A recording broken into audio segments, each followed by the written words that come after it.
Here we are. What is going on, everyone? I hope you're having a fantastic Friday night tonight. We're going to see if Florida State, the juggernauts of college football, as you know, can clinch a bowl game. Which has been few and far between for Mr. Norvell. Few and far between. Now, I'm watching the end, since it's on ESPN, of USC and Notre Dame women's basketball here. And it's tied 59 apiece. Please make this. Thank God. Thank God so this doesn't go to overtime and we don't get kicked to another channel. Surely they would kick women's basketball to another channel. What's going on, guys? Big game coming up tomorrow. Big one. Is it a big one? It's a big one. What about Florida State? They ain't got no gas in it.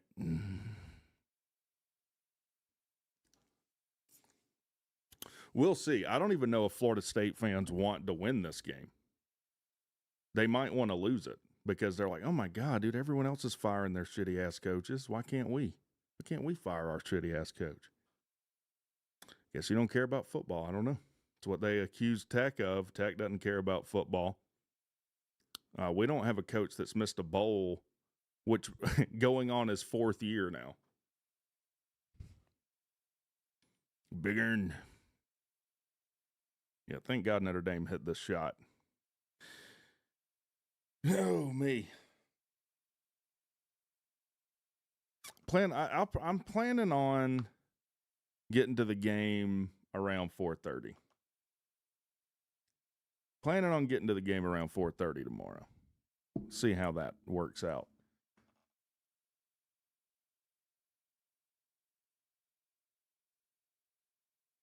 We'll see how that works out.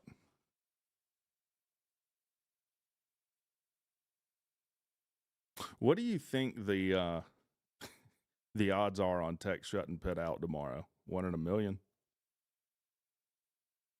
Oh, and USC turns the ball over, and that's the ball game. Sweet.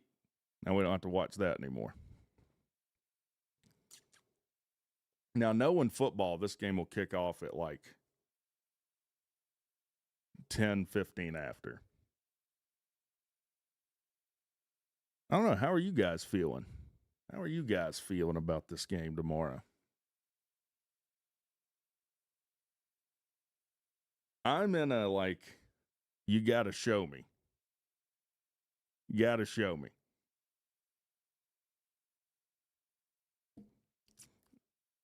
Dang, is this girl crying? There's no crying in basketball.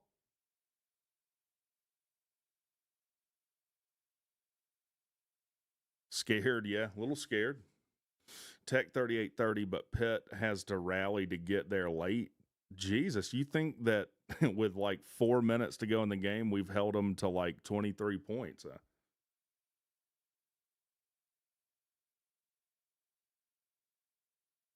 That would be something. I'm confident in the fellas. Obviously, the defense is going to have to show up. Yeah. Of course, por supuesto. All right, get this basketball game off here, man. I don't care about basketball.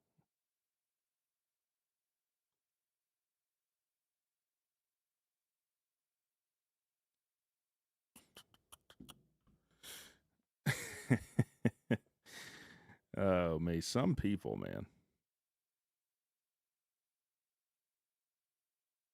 Some people.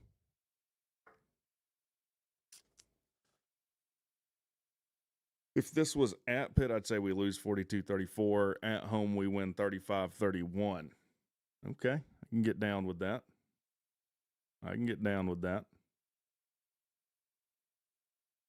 Hoping for an insane game like the 2023 UNC game. I don't care how we win it. If we can win it, that's all I care about. I don't care if we win it 3-0 or 103-102.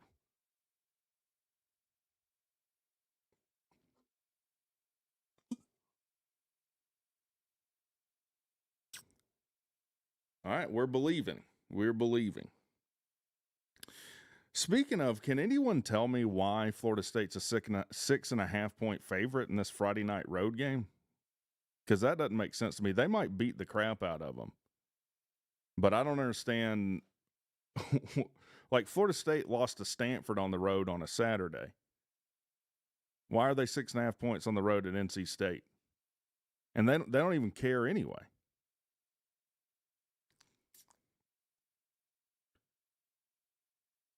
Because Vegas is dumb. Yeah, I guess that's the perception, is that, well, it probably has something to do with NC State getting routed by Miami last week, but Florida State ain't no Miami, much as that might piss them off to hear. 2-0 win, Stone safeties, Henschels was seconds to go in the ball game. That has to have happened at least once. A walk-off safety. Walk-off safety. Which I guess would have to be a safety with time expiring. I'm sure this has happened in the NFL.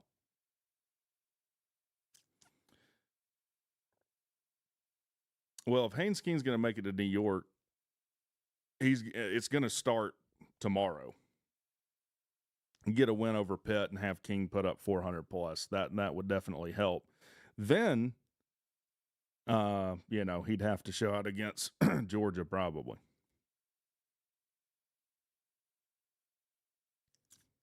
FSU is so good at random games throughout the year. Yeah, I mean, they beat Wake Forest by a lot. I mean, who have they beat this year?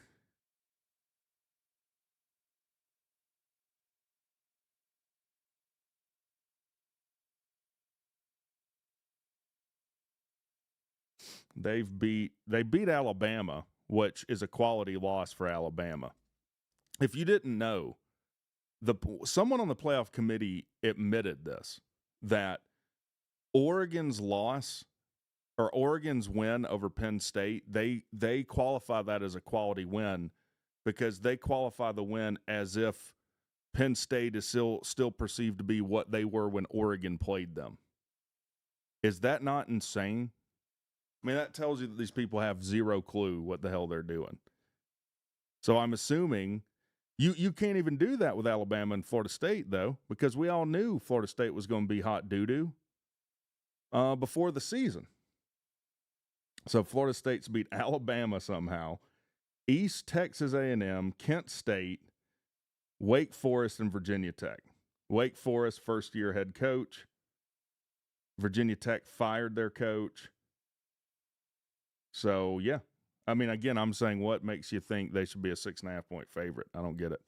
Everyone at some point is good at a game. Look at NC State. Yep. All right, so they're showing 7 minutes, 40 seconds to go until kick. Pitt's O-line is cheeks. I recorded that video a few different times, and I did mention that. I kept coming up with coughing fits, so I kept re-recording it. And one of them I talked about the O-line, and I guess I didn't when I recorded it the next time. Pitt's O-line might be cheeks, though, but are they as bad as Tech's defensive line? I just don't think that they probably are. Hensel has been sacked 10 times already. They're also bad on third down. The chance. See, but that's the thing. They're bad on their offensive line. We're probably worse on the defensive line. They're bad third down efficiency on offense. We're probably worse third down efficiency on defense. I mean, yeah, we should just blitz Eford every time. That's what we should do.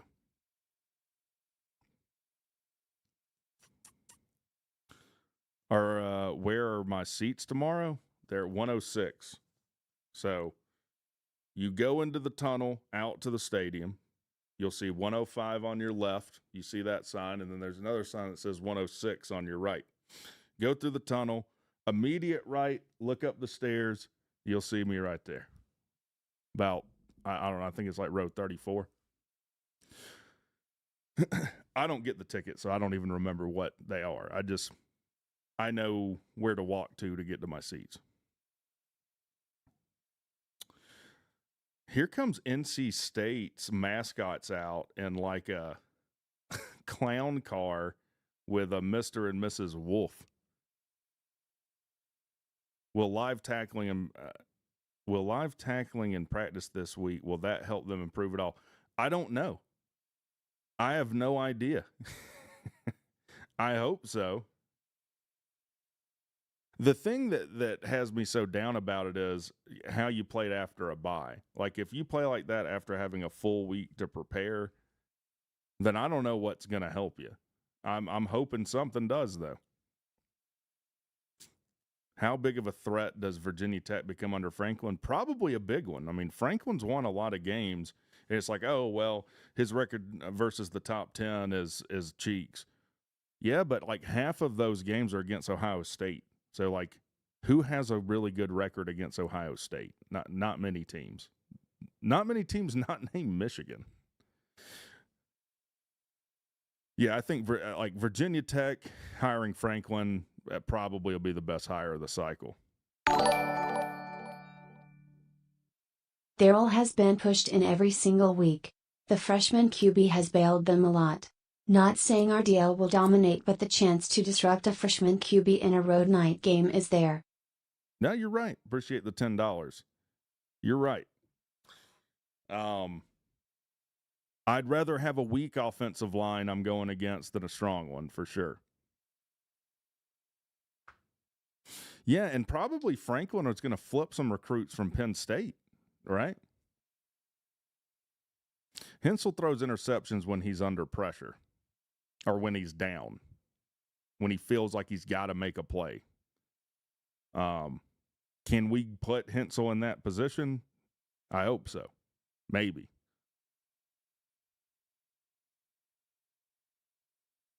Get all this off the screen here. Should I maximize it? What are you doing?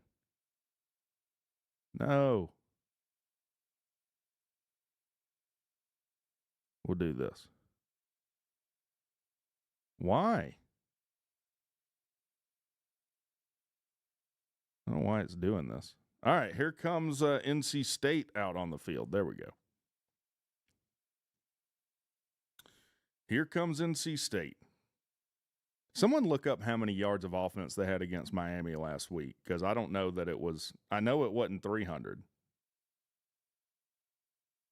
Wasn't a lot. What's going on, CJ? Why is your name CJ Georgia? Oh, 45 UJ 42. Okay. I was wondering why you had UJ in your name. It now makes sense to me. I'm 82 years old. This is the best time I've ever lived watching a young man named WreckTalk. Oh, man. I appreciate it. I appreciate it. 82 years old. Yeah, you're 82 years old and you started your account today. So don't trust it, buddy. We know who you are. I'll tell you this. The links that some people go to, hours and hours and hours of their life, to slightly inconvenience me, is sad, is a failure of society. Yeah, go create another account. We'll block that one too. Yeah, I don't care about banning people anymore, in case you didn't know. Because it never occurred to me that people's entire goal would be to get banned. So I don't care. This ain't a democracy anymore. From now on, we do things my way. Yeah. First of all, I don't believe an 82-year-old man is on a YouTube live stream. Coral! Why don't you take care of the zombie the way you did your mother? Appreciate the $5. Is everyone hyped for tomorrow night? Go Jackets. Yellow. Oh, I'm hyped. You know the deal. When Haynes King walks on that field, his dick will have been there for 15 minutes already. You know how it is. You know how it is.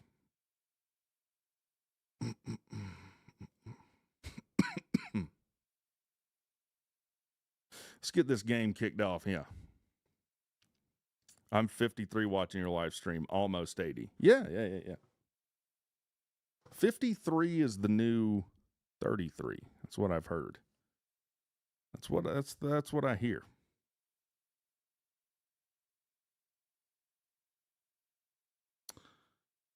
Of an interesting accent. If it's not familiar to you, then I'm assuming you don't live in Georgia.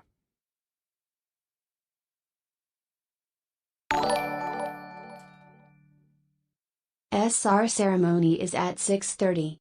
Be there, be loud.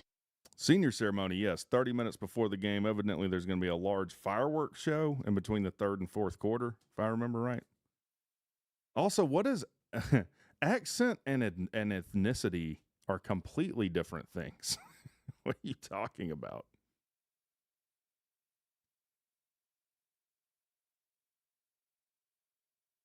You saw that from real far away. I bet you hear good. Yeah, those are two different things, man.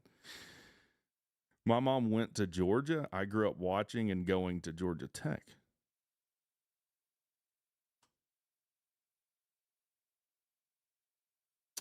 All right, kicks underway. It looks foggy, maybe rainy here. NC State's going to be getting the ball first. Yeah, is it raining down here?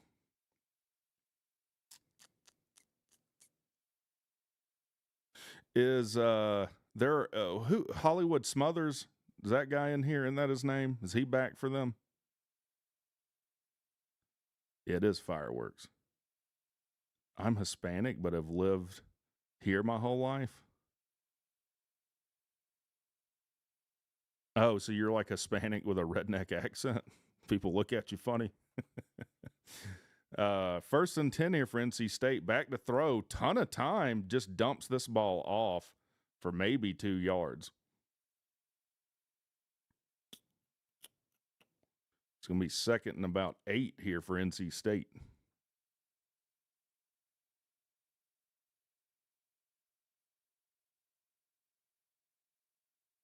Yeah, I think that's Smothers. He's back in. He's number 3, right? 2nd and 8 for NC State. Blitz here. Oh, big run here for Smothers. Makes one guy miss. Across midfield now for NC State. Man, he made one guy miss. Picked up a ton of yards. Florida State blitzed there too. They just over pursued him. Damn, watching Florida State's defense try to tackle brings back it's like PTSD for me.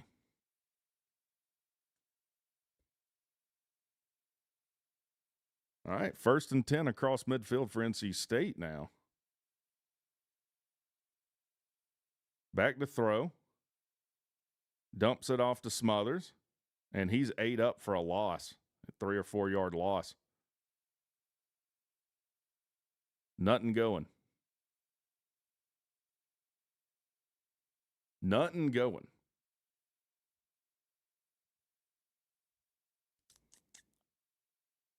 Man, it was more than that. It took a 7 yard loss. It's 2nd and 17 for NC State now.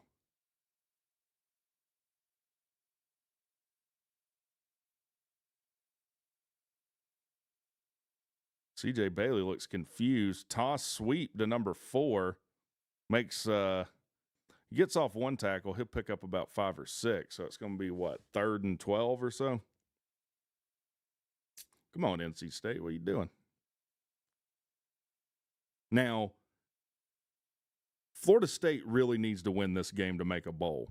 They've got 2 games left, obviously this one, and then they've got Florida. Is that on the road at Florida next week? They ain't beating Florida. 3rd and 12 here for NC State. Back to throw for Bailey. Got time. Now he's flushed out of the pocket, and he'll be sacked for about another 4 yard loss. Boy, he must not have had anything downfield. It's going to be 4th and 17. They'll have to punt. Damn, they just need to stick to running the ball.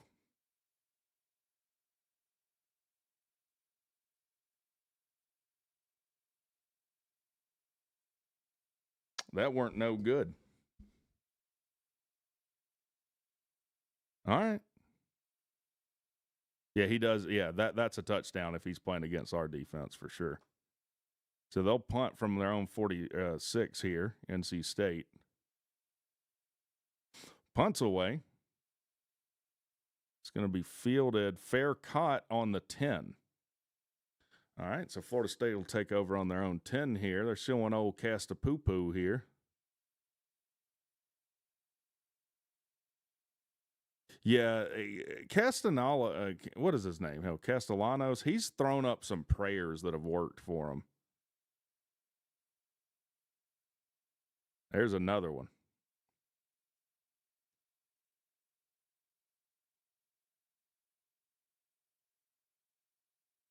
All right, 1st and 10 here for Florida State. See what NC State can do on defense.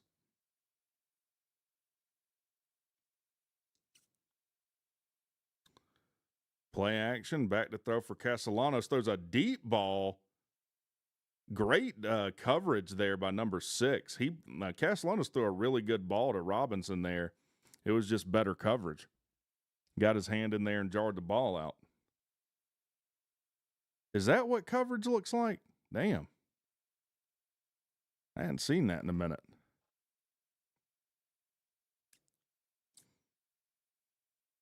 It'll be 2nd and 10 for Florida State.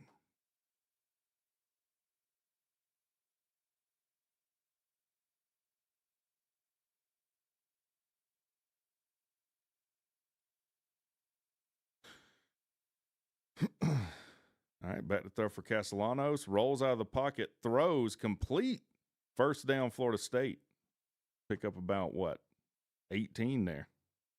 Or 14.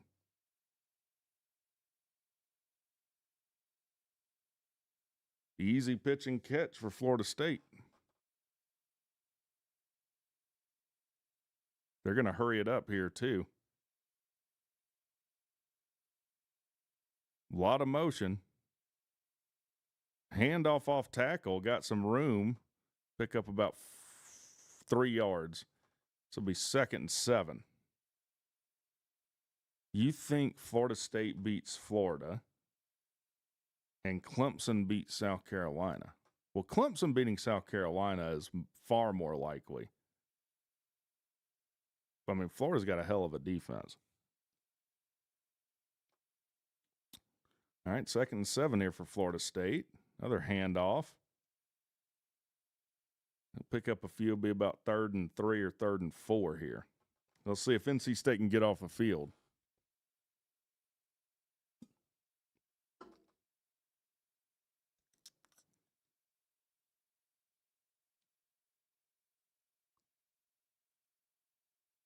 Third and 2 here for Florida State. Old Gus up there. Gus calling him up. This has got to be a run with Castellanos, you think?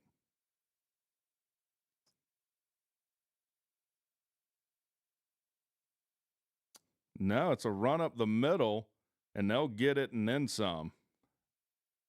Another 1st down for Florida State. You'd say if Florida State wins the day, you take them over Florida? I don't know about that. Florida State definitely needs to win this game to get to a bowl, though.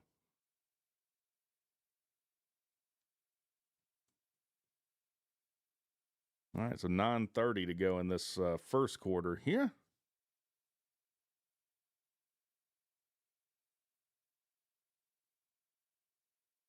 Another 1st down for Florida State. They're almost to midfield. Play action. Castellanos back to throw. Deep ball. One-on-one coverage. Caught. No, it's dropped. Had he caught it, they would have had it down on the 2. But really good man coverage here. I'm assuming it was man coverage. Could have been zone. He just ran with them. Let's see. No, they were in zone. He just ran with them. Good catch there, and DB did a great job at jarring that ball out. I think the ground more knocked the ball out than the defender, but Not awful defense by NC State thus far. And they're going to have to call a timeout. Casanello's calling a timeout now. I don't know why they let the play clock run down so low. But that'll be the first timeout for Florida State. Mike Norvell getting his players right.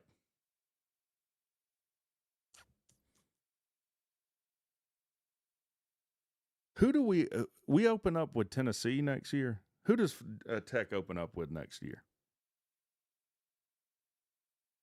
Who do they open up with? I think it's Tennessee.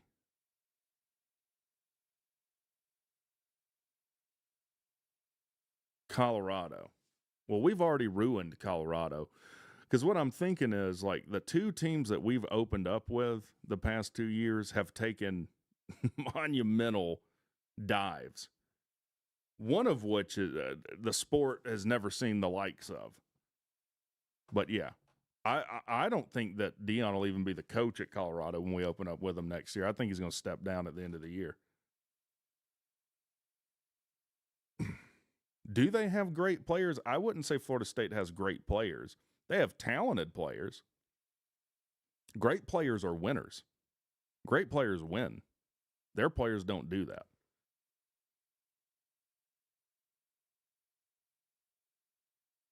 Back-to-back home games at Bobby Dodd, Colorado, and Tennessee, thankfully. Yeah. Is Tennessee at Georgia Tech or Knoxville next year? It's at Tech. It's in Atlanta.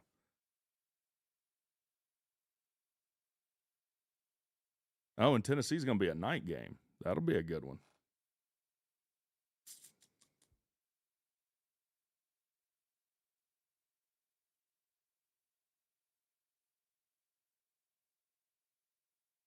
Yeah, that'll be a good one. I'm glad that we're playing those games at the Dodd, too. I hate the Benz. The Benz does not feel like a football stadium to me. Feels like a mall that you're watching a football game in. Oh, you're saying you hope it is. Oh, so they haven't confirmed that? Yeah, we're playing 3 out-of-conference power games, yeah. How long has this Mercedes-Benz deal been going on? Because it started under Collins. What, it's like 2022, 2021? Do you think our offense will take a drop-off next year after King leaves? I would say so if I didn't know we had Philo.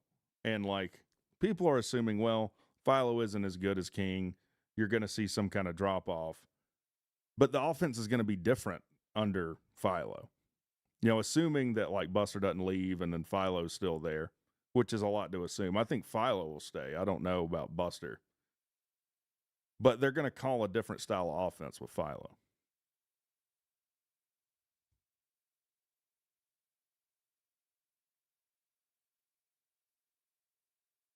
It's just how it's going to be. Tech right now reminds me of CPJ peak seasons. Our offense was difficult to stop, sometimes virtually unstoppable, but our defense would allow a lot of yardage. Yeah, it definitely would. 2nd and 10, back to throw for Castellanos. Wide open, looks like a corner route for a first down.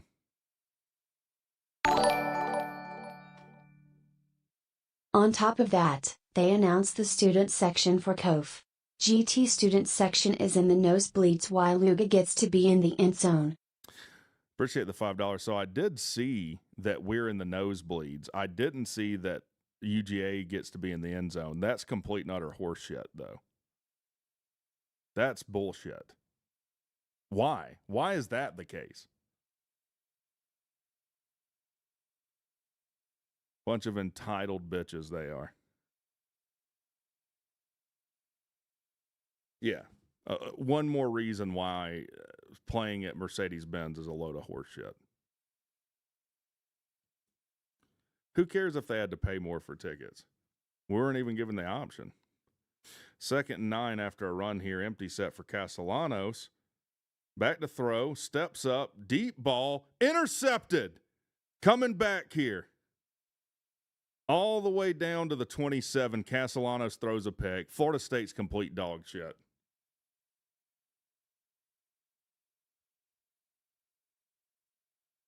I even had some Florida State fans recently. They get mad over the damn ACC power ranking videos. The truth is, no one's been more accurate about Florida State than me. I'm ahead of the curve. Our home game and our students are in the 300s. FJ Bat. IDJF anymore. Is that J Bat though? I'm not so sure that's J Bat. Was that the way it's been set up the whole time? Especially seeing as how they just announced it. He did that midair pause. Yeah. The disc started skipping there. So there's one pick for Castellanos. I love Tantor, but he did shock me when he said, "Man, we got to keep people like Castellanos in the state." I was like, I don't want Castellanos. Screw Castellanos. He's a damn baby. And he's a turnover machine. Why would I want Castellanos?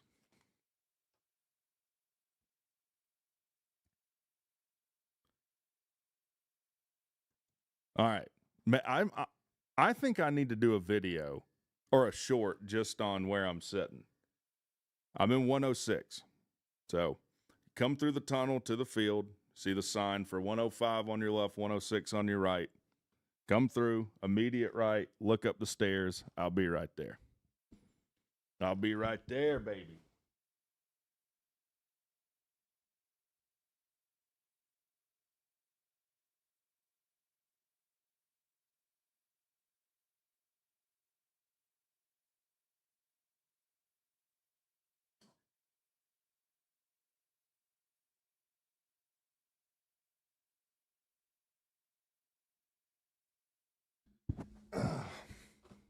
Which is especially important. I'll tell you why it's especially important. There's a lot of people that comment, people that email me that have a lot to say about what they do if they ever did see me in person. And you can make it a reality. You can see what happens. I've never hidden where I sit. You can come have a face-to-face with me. I doubt that'll happen, though. I want a rich alumni to come in here and give us clean old-fashioned hate tickets. Those tickets are ridiculously expensive. I need a water. I got up to get a water.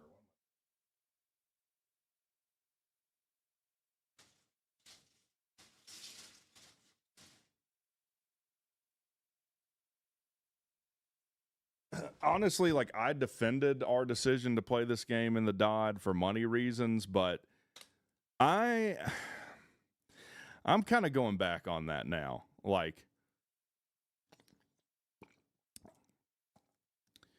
$400, $500, $600 tickets, what they were asking season ticket holders to pay on top, which was like $1,000 or so, is wrong, probably. What are the odds clean old fashioned hate is a game day game? Very low, if not zero. I don't think game day is going to come to a game that's not played on an on campus stadium or in the stadium that you usually play in. Handoff up the middle to Smothers, get about 2. Yeah, I mean, prices are insane. I doubt anyone's gifting the channel tickets to that game either.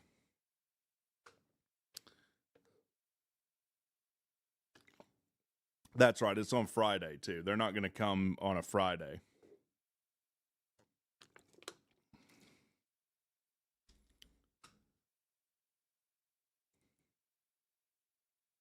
Second and 8 here for NC State. They need to put some points on the board. Back to throw for Bailey. Dumps it off to Smothers. Smothers upfield, breaks one tackle. It's going to be about third and a long 3. Yeah, 3 knuckles deep with those prices. Because again, let's say, you want, for me, if I'm going to go to a game, I want to get decent tickets. So decent tickets are at least $400, $500. Well, you don't want to go to a game by yourself. So you're looking at $800, $1,000 or more just to go with one other person. I'll look them up on StubHub right now. Well, we'll look them up at the next break. 3rd and 2 here. Handoff up the middle for NC State. Bounces it back and guts out a first down and then some. Just out-muscles Florida State.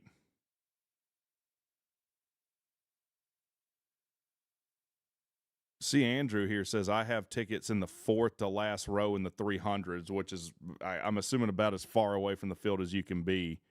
And it was $75. They're not $75 right now. I can tell you that.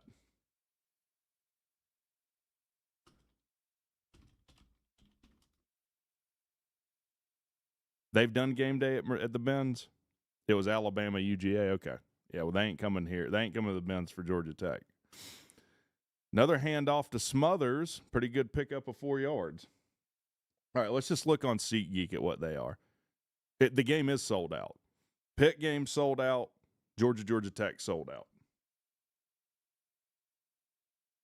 So on SeatGeek, the prices are from $203. So the cheapest ticket on here is $203. Let's say you want to sit, I don't know, the 30-yard line. What is this? First down NC State. We're doing something right now, though. Row 10 on the 25, $730. $730 row 10 on the 30. And by the way, row 10 is too close to the field to really see what's going on. That's why tickets on, let's see. Oh, that's club. Never mind.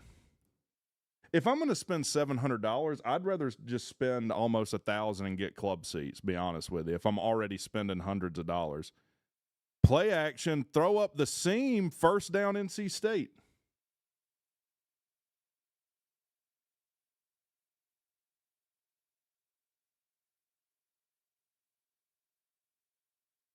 First down NC State, yeah.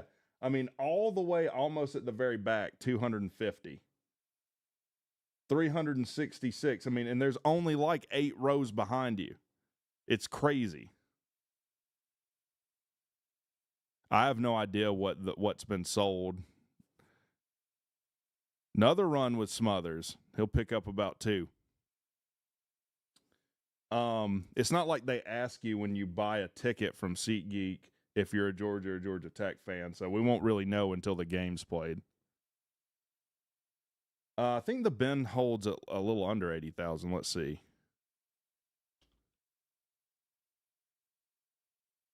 Capacity. Does the Benz allow scalpers out front?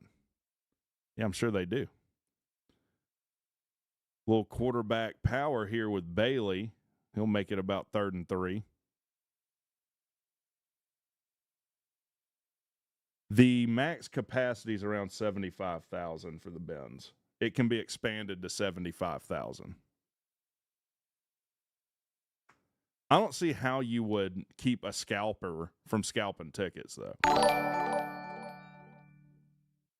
I got lucky with mine. $500 total for 2 tickets in the corner end zone on GT side of the field. 19 rows from field. Okay. 250 is a lot for those seats. It's going to be pass interference here on Florida State that's going to give NC State a first down. Let's go on Twitter and see if we can find some Florida States crying about refs. Donut Dave will find a way to lose this game. I don't think so, man.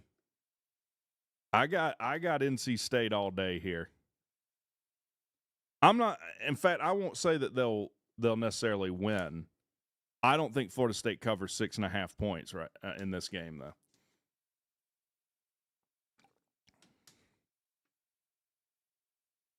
So it's going to be 1st and 10 NC State. CJ Bailey's pissed. They have to take a timeout. So both teams have had to take a timeout here in the first quarter. Hey, Pete.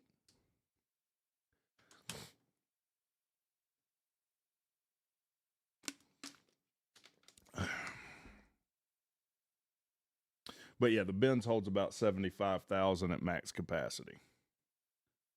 Is this cripple fight territory? I'm not going to put it in cripple fight territory yet. David says, I've been to ballparks that have undercover cops going after scalpers. Really?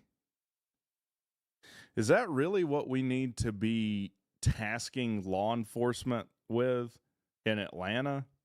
There's a hell of a lot of problems in Atlanta. Let me tell you some of the problems that I saw because I worked downtown for several years.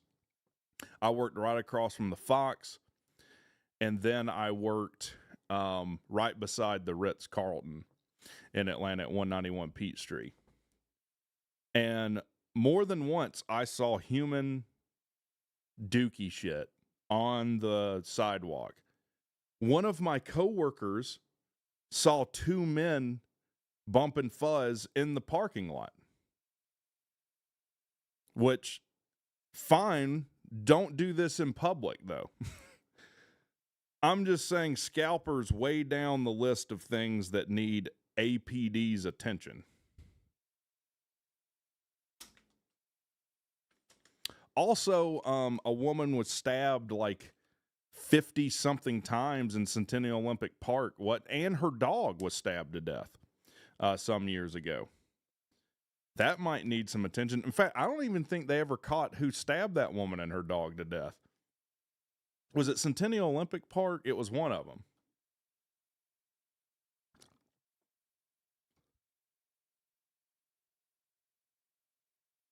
Anyone know who Irk Russell was?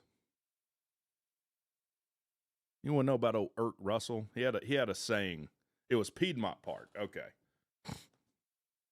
Yeah, Piedmont Park. I think Irk coached at UGA, but he was like one of the first head coaches at Georgia Southern, I want to say, that had some success. And he had the saying, one more time. One more time. That's what we got to do against Pitt. One more time. Find a way.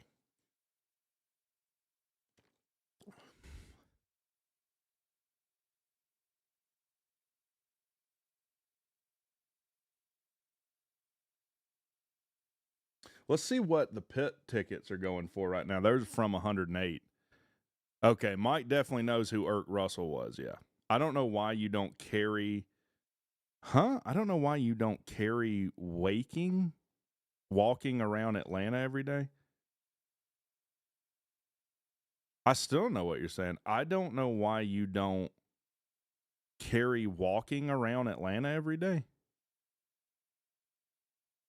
Are you saying I don't know why you're so fat but you walked around Atlanta all day? Is that what you're saying?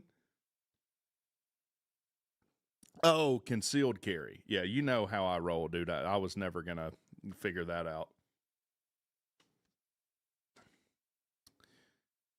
I mean, you could carry.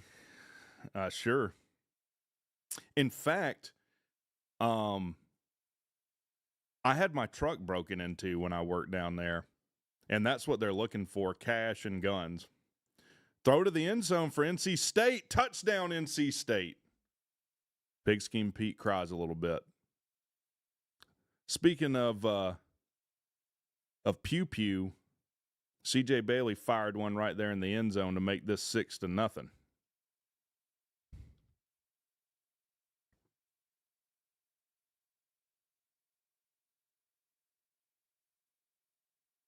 I don't need that, Pete, because if anyone gives me issue downtown Atlanta, you want to know do you want me to give you a little demonstration of how I handle someone trying to assault me? First thing I do, I give them my war face right off the bat. That's my war face. Then I give them the cobra. Okay? War face, cobra.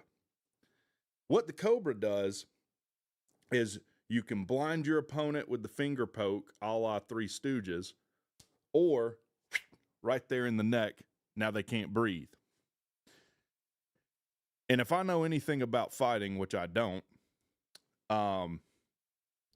from from the ones I have been in athletic contest on the wrestling mat, when you can't breathe, you could give a damned about fighting no more. When you can't breathe, the only thing you care about is getting oxygen in your lungs.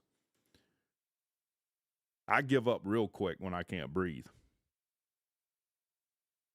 Is there anything worse than Atlanta traffic? No.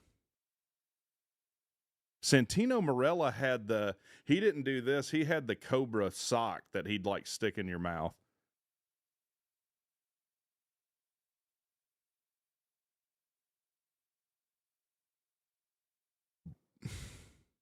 Maybe.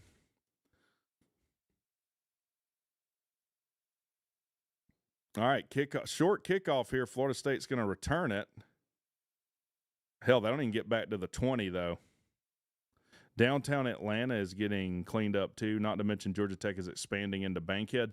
By the way, Bankhead is petitioning and fighting hard to remove themselves from the city of Atlanta, because Bankhead's like, man, we pay a bunch of money in taxes, and we don't get what we feel we're due in return. Obviously, Atlanta's fighting hard to let Buckhead. Bankhead, a totally different story. Buckhead. Yeah. I got them confused. Bankhead kind of rough. Coming in that west side of Atlanta. West side of Atlanta get a little rough on you. Play action complete, 5 yards, balls out and a flag. They're gonna call a target on this. Bankhead net negative taxes, yeah.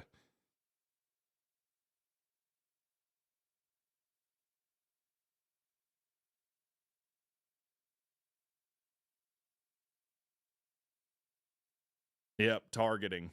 Let's take a look at this. Let's take a look at this targeting.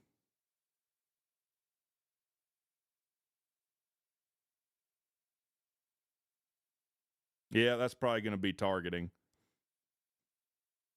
In you get you. In you get you.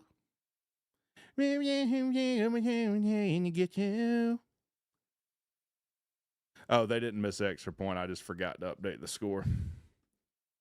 Appreciate it. Yeah, that's targeting. He gone. He gone. Give me 1 second.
Oh yeah, I'm muted. My bad. No, so you said you moved from Bankhead to Smyrna. The thing with Smyrna, you just live bet FSU plus 1.5. This is what Pete does. Smyrna is probably the most expensive place to live, though, that you get the least amount out of, in my opinion. It's a great area because you're like 6 miles from downtown, depending on where in Smyrna you live. Easy to get to Six Flags, Whitewater's in Marietta there. But, like, for school, did they overturn this targeting call? I guess they did. Wow, that's surprising. I'm shocked because per the rule, that's targeting. That tells you, look, no one has a clue what targeting is. These officials, no one has a clue what targeting is. But everyone in Smyrna that has money sends their kids to private schools. So the schools are not that great in Smyrna. False start on Florida State. I didn't hear about that, but I did hear, was it in Gainesville? They confiscated like tons and tons of methamphetamines. You moved to Woodstock. That's what I did. So I moved I'm not in Woodstock, but I'm up 575 in Canton. So I moved to Smyrna. I got tired of that nonsense, and then I moved further north.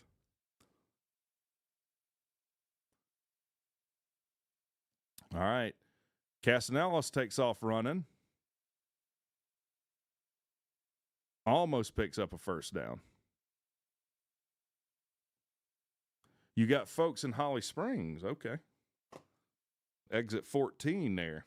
By the way, I thought Interstate 20 and 285 were the worst traffic roads in the state. I think it's 575. Traffic on 575 is insanity. Another play action throw complete. Another first down for Florida State.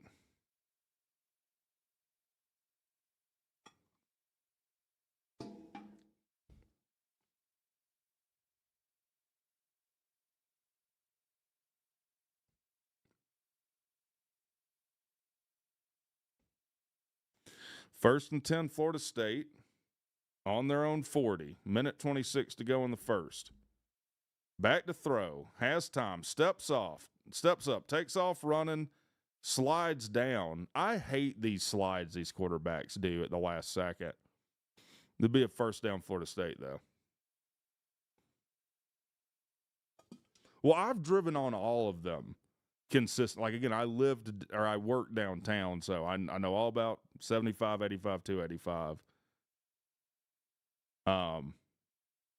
I think 575 is the word. The 20.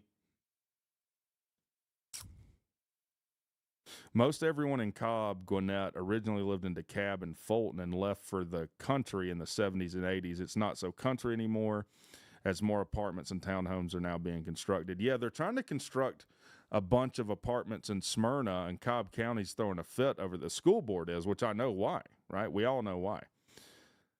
Handoff here, Florida State, ton of room. Another first down for Florida State, all the way down to the 32.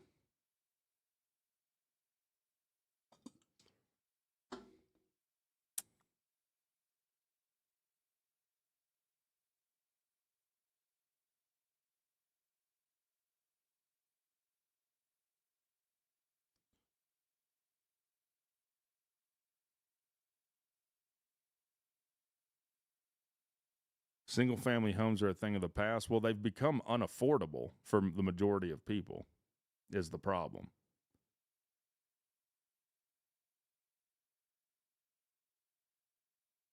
Yeah, I have noticed a lot of timber getting taken down. I was in Greensboro for a little over a week, which is where Josh Nesbitt played high school ball. And they're like completely deforesting that area.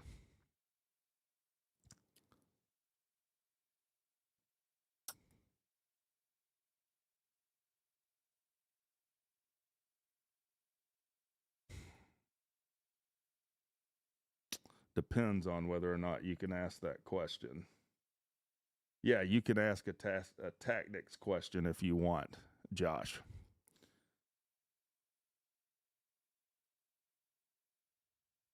No, Greensboro, Georgia. Yeah, Delana getting bad, but the thing is, you're so far away from a lot of things you'd want to do. That's the tough part. Like, you want to live somewhere cheaper, you got to get further away from where the jobs and stuff are, usually. That's the trade-off.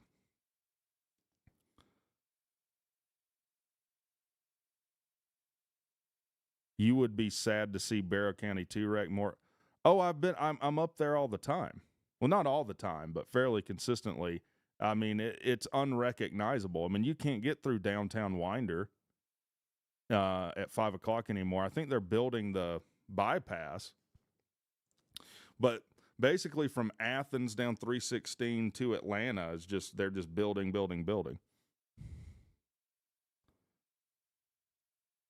I make more than enough working for the railroad, and we are still baffled on trying to afford a new home anywhere. Yeah. I mean, you can get an FHA loan, which you only need to 3% down. But 3% with closing cost on like a $400,000 home, which is what most homes are costing in Georgia, I mean, you're looking at $30,000 probably. I mean, most people don't have $30,000. It's just sitting around. Plus, with your interest rates, I mean, you're going to be spending around, I don't know, $2,800 a month on your mortgage.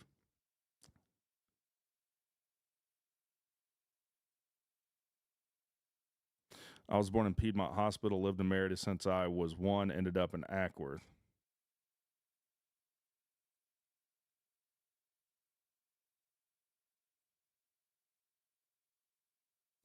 Yeah, I won't go into whose idea that was, but let me tell you something about a 50-year mortgage that's being proposed and why that's the dumbest thing I've ever heard of. $400,000 home, 50-year mortgage.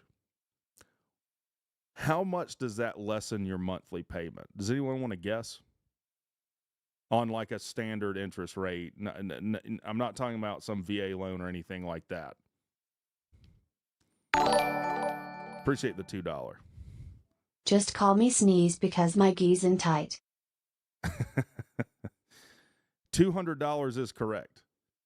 $200 a month is nothing for paying another 20 years on your mortgage.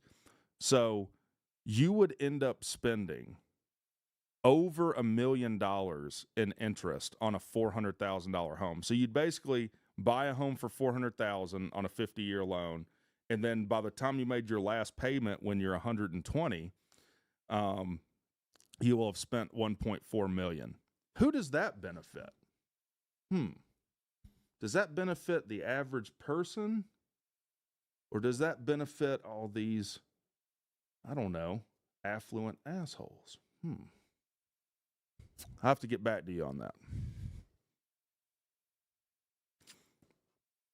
Instead of proposing a 50-year mortgage, our government just needs to let the bubble crash. Well, one thing I would do is limit what investment groups can buy in real estate. That's one thing. That's what I would do.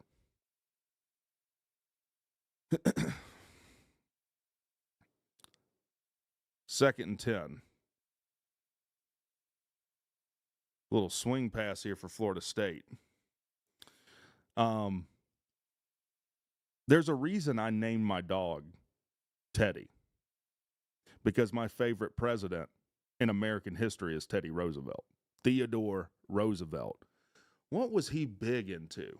What was Teddy really, what did he really spearhead?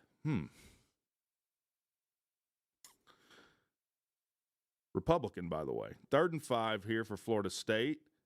Casanella's flushed out of the pocket, dancing around, throws the ball deep into the end zone. Incomplete.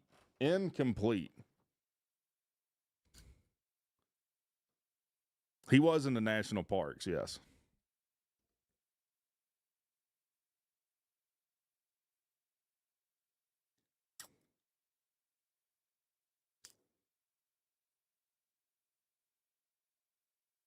You're in Yellowstone right now? Yeah, Teddy actually was shot while giving a speech and finished the speech. His speech was like this thick or something. It was in his breast pocket. Field goal is good for Florida State. And it stopped the bullet from killing him, but he was still bleeding, still finished the speech because he's a grown man. That's what grown men do. What else was he into? Maybe something with the Carnegies and Vanderbilts and Rockefellers. Home interest rate should be capped at 4%. That would be very unpopular with one side of the aisle.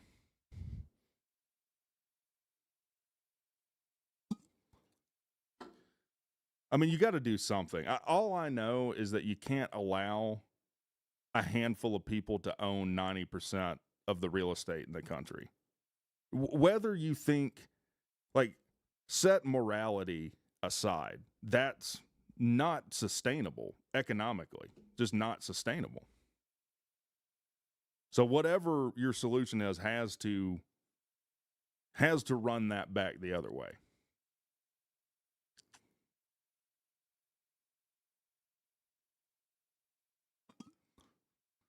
What I think Tennessee Valley Authority was an FDR thing, which has to do with the industry I'm in, and is one of the most well run power grids in the country. TVA. Who runs TVA? Is that privately owned? I have to get back to you on that too. Who runs the TVA? The state government of Tennessee. That's right. Yeah.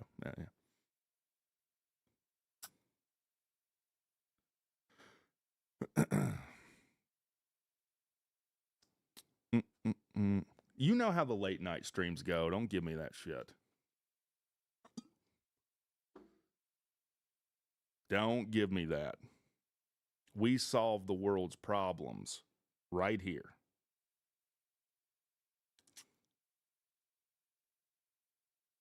Right here.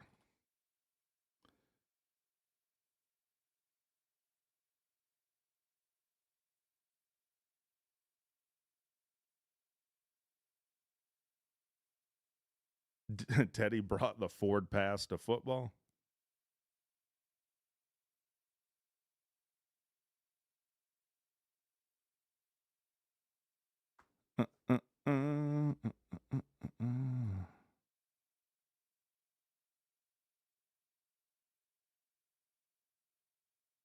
All right, we're off a commercial now. So Florida State down 3-7 to NC State on the road.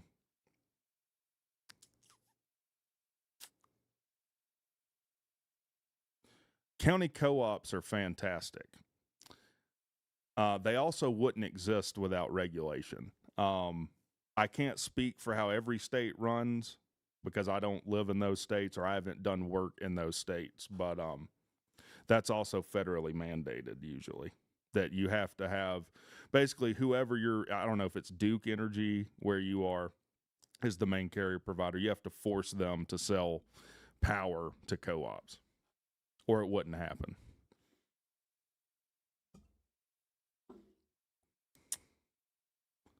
What's going on, Yoda?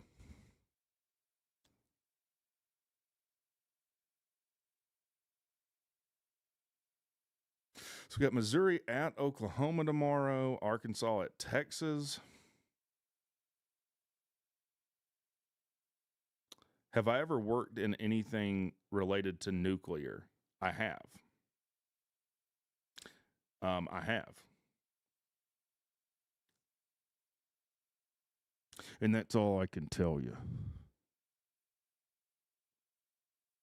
Run up the middle for Smothers, bounces it out, and he's going to take a big loss on it. Big loss there for NC State. And Mr. Smothers, he should have just went down where he was.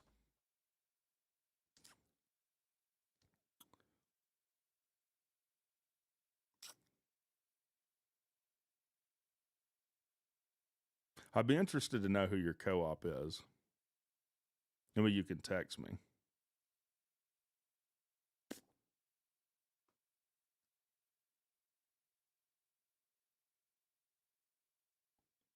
Second and 14 here. Bailey flushed out of the pocket, looking downfield, throws complete. First down NC State, and then some. He's still driving his feet. They can't get this. They can't keep these alligator skins down.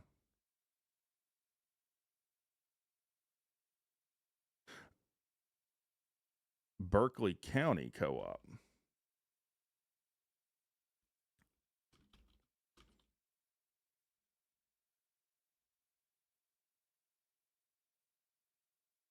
Interesting. Are you sure they own their own hydroelectric dam? I mean, obviously you know more about it than me. You've worked with Greystone and Cobb EMC. Yeah, both of those are good.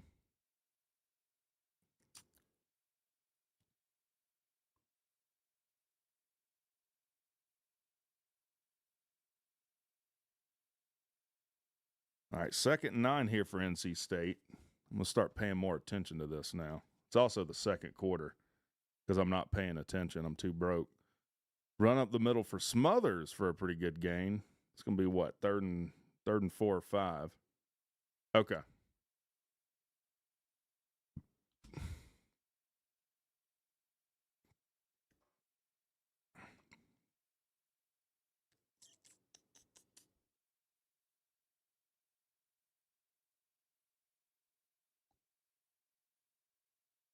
It was it PJ from last year who said PJ got big mad.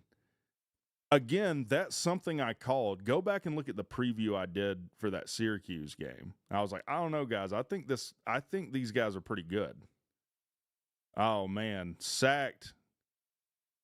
CJ Bailey sacked, and he might have coughed the ball up. Might be Florida State ball on the 50-yard line. What are you doing, NC State?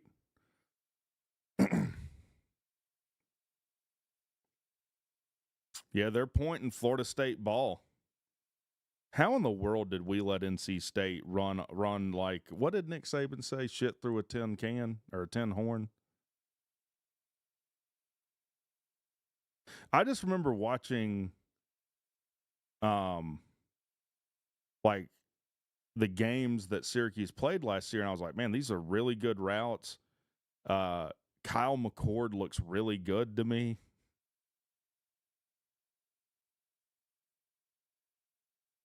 This is not going to be a fumble. His knees are clearly down. They'll review this. I think this will be NC State ball, but I think that was third down. They have the right coach. I don't know that if they have the right coach. I guess he's better than who they had, but Mike Norvell is a great example. I'm not even trashing Florida State right now, but he's a great example of just because you're successful in one season does not mean that you're a good coach. Does anyone think Mike Norvell is a good coach right now? No. Am I saying that Fran Brown is that? No. But he could be. Got to see. See what they do next year.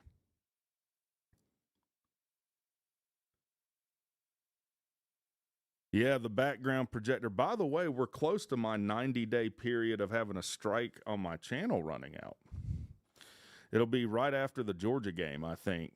I'll be strikeless, copyright strikeless. They never responded to my email either.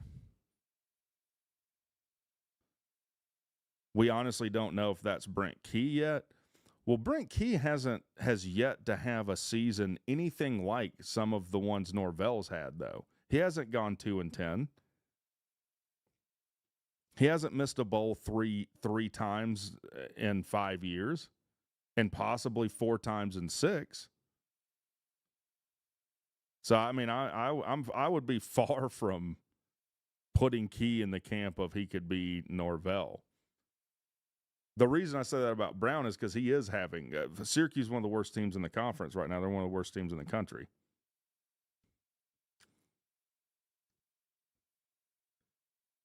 Fran Brown would do more at Fist than at Syracuse, at FSU than at Syracuse. Norvell is terrible. Yeah, I would. Yeah, I agree with that. Like I think Norvell. I mean, he's definitely a fraud.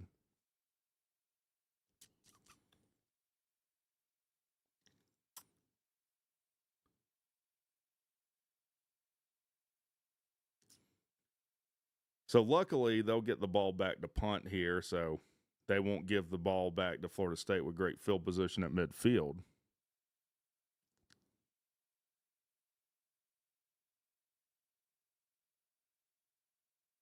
They're trying to draw them off sides here. Some tomfoolery going on, some shenanigans. Shenanigans? 4th and 7, punt away. Fair caught at the 14. Boy, he about dropped that thing. If we beat UGA's, you should get another strike to celebrate. I don't know that I follow that logic. It's like saying if we beat UGA, you should get arrested and charged with a serious crime to celebrate. I mean, that's the equivalent of what a strike is to you on YouTube.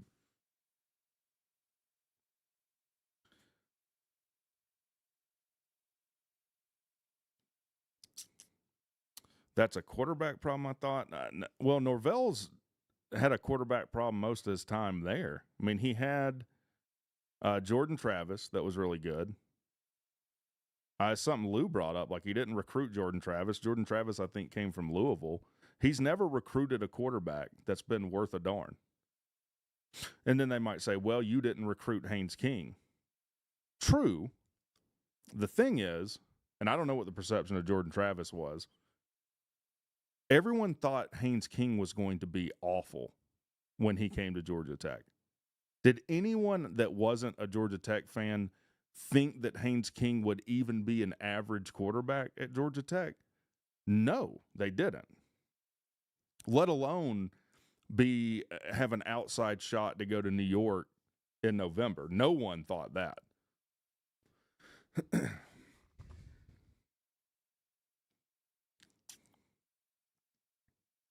He did stink at A&M, and the problem, we know what the problem was now. It was Jimbo Fisher.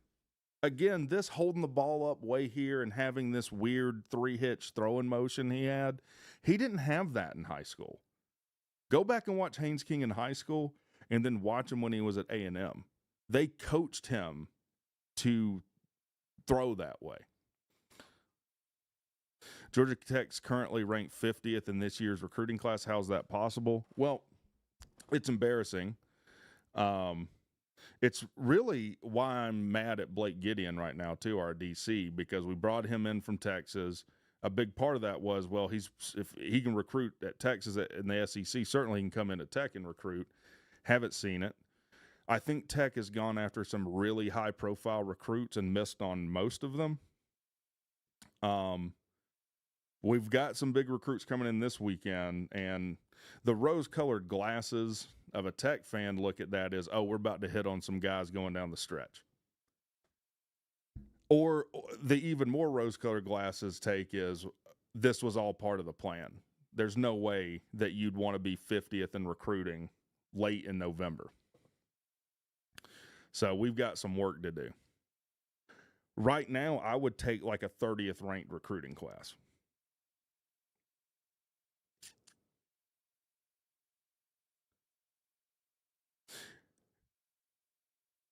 And the big thing is we need some defensive linemen.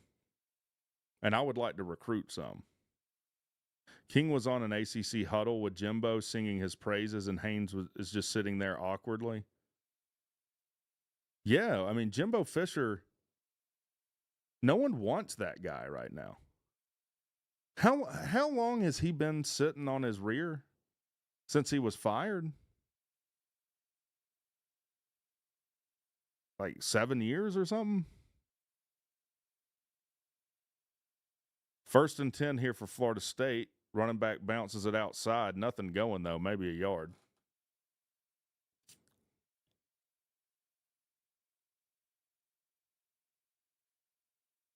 Yeah, you'd think with these ticket prices and what we're getting paid at the Benz, we'd be landing some recruits. Honestly, if we had like the 80th ranked recruiting classes, but it was like 8 4-star defensive linemen, I would be okay with that. 2nd and 9 here for Florida State. Casanellis back to throw. Steps up in the pocket. Ton of green in front of him. Slides down on his own 33. It's been 3 years. It seems like it's been forever since Jimbo was fired, because A&M has gone through another coach, at least one coach since they fired him, right? I don't even remember who the coach at A&M was after Jimbo was fired. Another draw here, it looks like. Nothing going for Florida State. We need some DBs too. The thing is, you got to attack things in the order they're killing you as a team, and the order is number 1, defensive line. Do you think Dabo Swinney stays at Clemson after this year? Yes, 100%. 100%. likelihood that Jimbo is the coach next year at Clemson. 2nd and 7 for Florida State. 1 broken tackle, and it'll be about 3rd and 2. If wondering why the Key extension is taking so long, it's not because of Key pay. It's because Key wants a lot more money for the program that Georgia Tech isn't sure they are willing to pay, according to someone I know. Okay.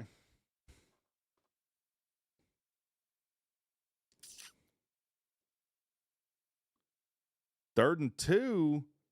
It's going to depend on the spot here. They're spotting it right at the line to gain.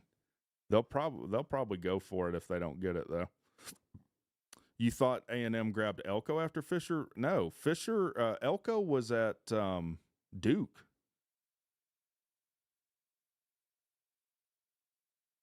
I don't think Elko took over after Jimbo. Let's go look at A&M.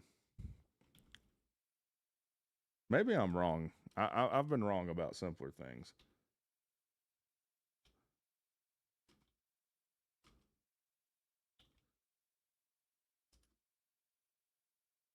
Why am I thinking that Jimbo was fired so long? Why does that seem like forever ago to me?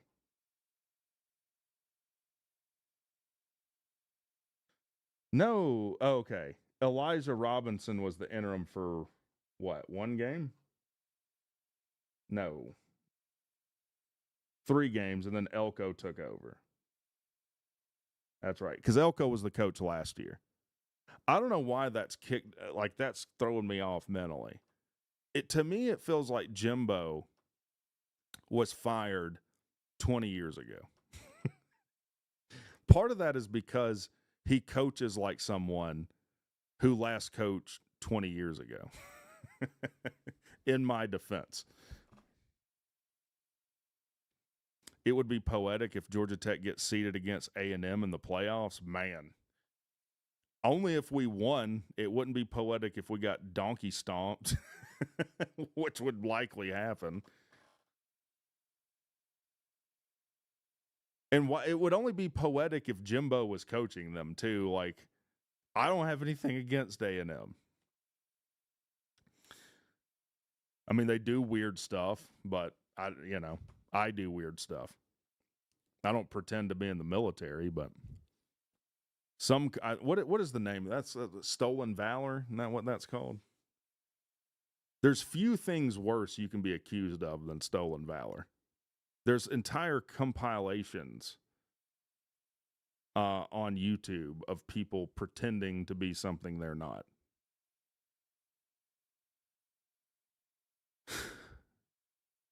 Yeah, man. What unit were you in? Oh, man. The stuff I was in so secret, man, is like Black Ops, man. I can't tell you. We did our own missions. What? It's your MOS. It was so secret, man. We didn't even have one. We didn't even have one of those. Why do you have a Ranger patch and a Navy SEAL trident on your jacket? I was all of it. Every special forces thing you could be, I'm that.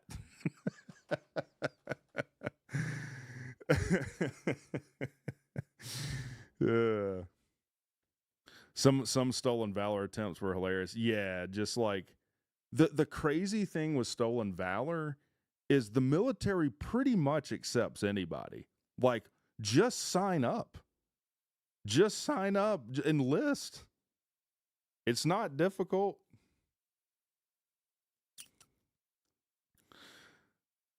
Bro is Delta Force Team 6.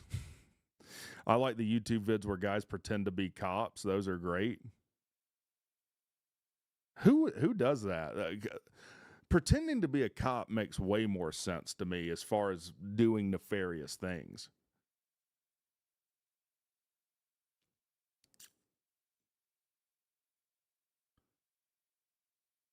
My favorite stolen valor attempts are just some a-hole shows up in an over-medaled unit. Well, it's usually obvious, and like, look, my dad served, I didn't. But like, nothing is in the right place. Their patches are on the wrong, their American flag patches on the wrong side, and just simple things.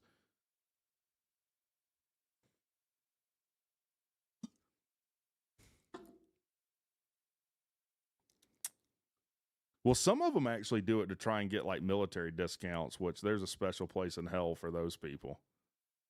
Oh, broken tackle here. First down for Florida State. 7:30 to go in the half. Florida State take the lead here before half. They're across midfield now.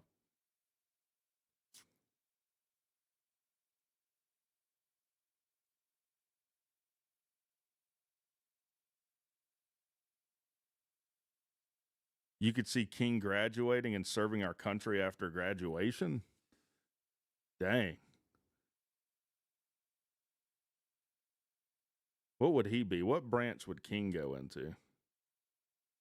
Incomplete here. It's going to be 3rd and 5 for Florida State.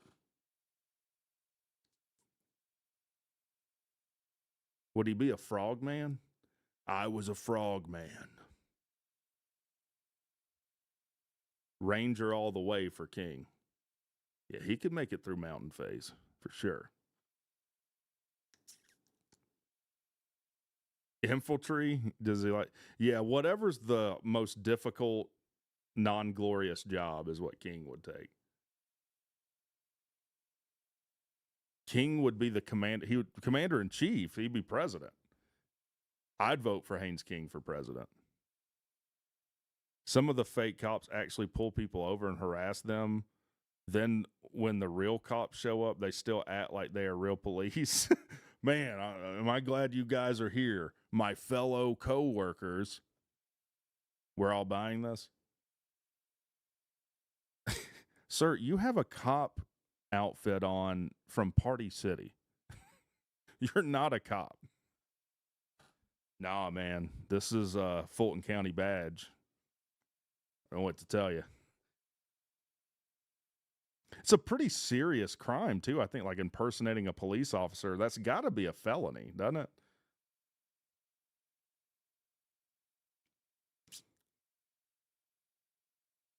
Yeah, you could do some major damage, so it would have to be a felony.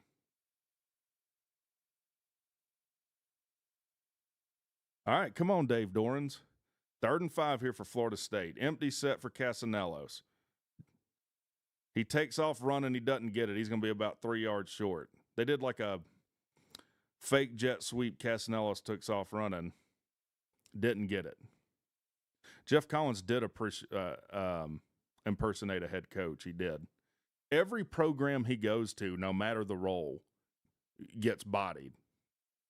Isn't that weird?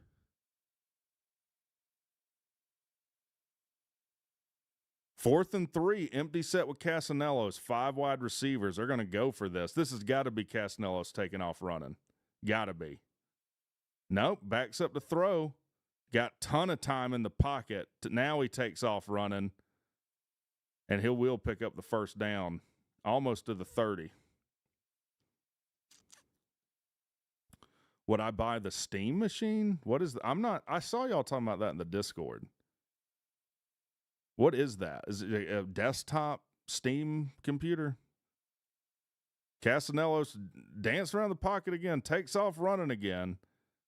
He'll go out of bounds, sort of the first. It's a Steam console? No, I have a 4080 Super. Why would I buy a Steam machine? Like, I have like a $3,000 gaming PC. Why would I buy that? And yes, I am PC Master Race, even though I never play games on this. I stream, which I could do with a $500 computer. Another first down for Florida State.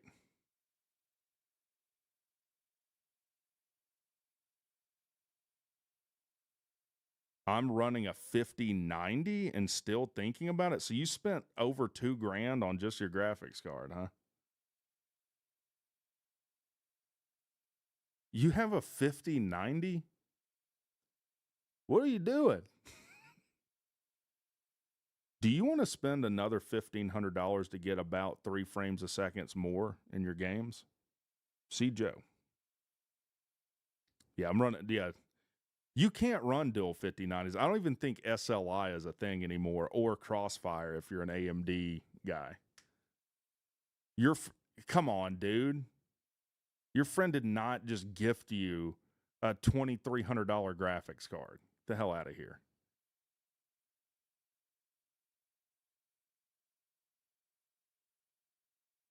First and 15 now for Florida State. Another flag.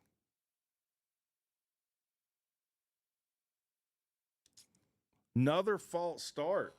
Wow, Florida State imploding. Why in the hell would someone gift you a 5090? For what?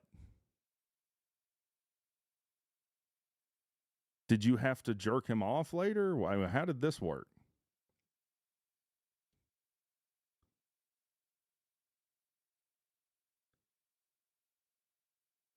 Now it's first and 20 for Florida State. Handoff. About a 10-yard run there, so they'll get half of it back. None of this makes sense, Joe. 5090 is the best card you can buy. So he had a 5090 and said, this one's not new enough now. Let me buy another one and give this one away so I can spend $5,000 on graphics cards in 2 years. Not even 2 years. 5090s came out last year.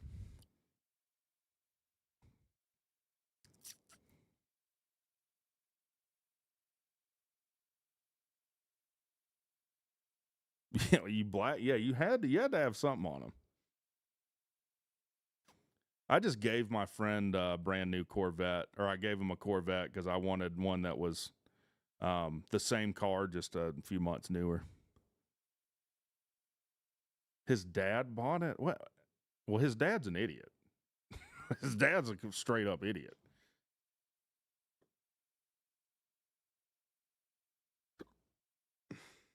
All right, let's see your rig.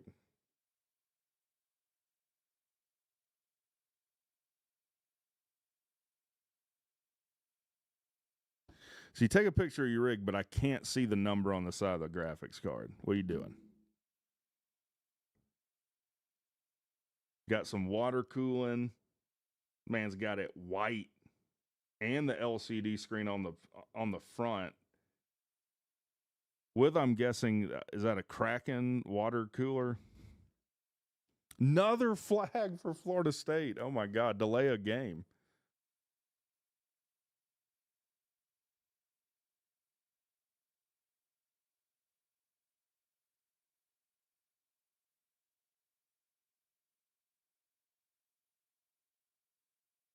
They've taken like 30 yards of penalties in the last 4 plays. All right, see if they can cut the lead to 1. 35-yard field goal. Watch him miss this thing or get it blocked. Oh, did he miss it? He missed it. 35-yard field goal. He missed it. Florida State is so bad, man. I cannot believe some of them still try and talk trash to me after what they do on the field. He missed it right. It went right over the top of the upright, which I guess counts as a miss. Let's go on Twitter and see if we can see him crying.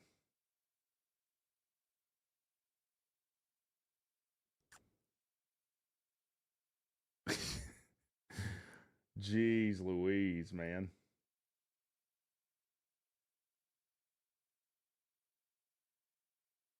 I guess they've been run off the internet.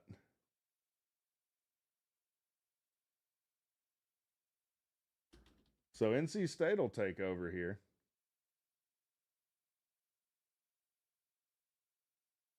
Handoff to Smothers up the middle. Not much going. LMAO, Florida State sucks so bad the refs automatically assumed he missed the kick. I'm crying, bro. Florida State is an absolute dumpster fire. Florida State is a poorly coached team. There's no effing ifs, ands, or buts about it. This shit is embarrassing.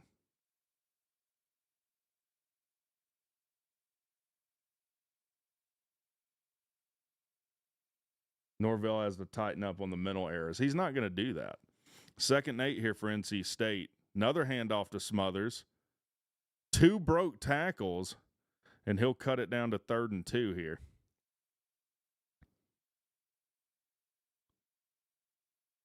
How do you miss a 35-yard field goal in 2025? Oh, there's going to be a holding penalty on NC State here. Holding penalty on NC State.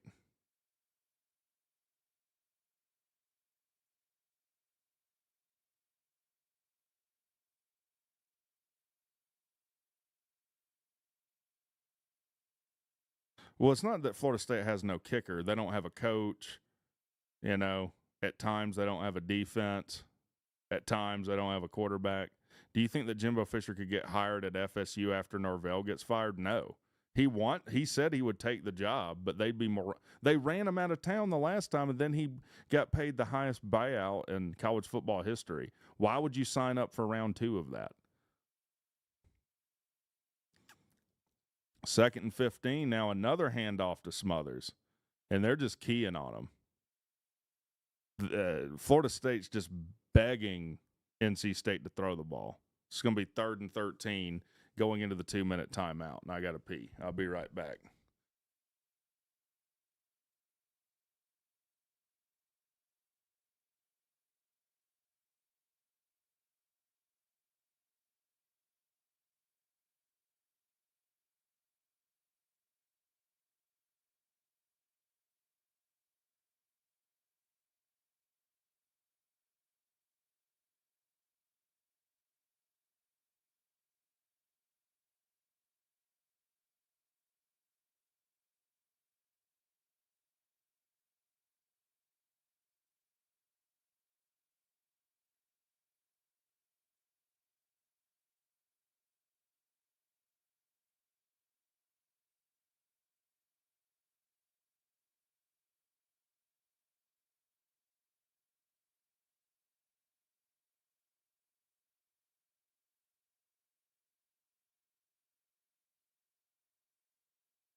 I always forget my mic.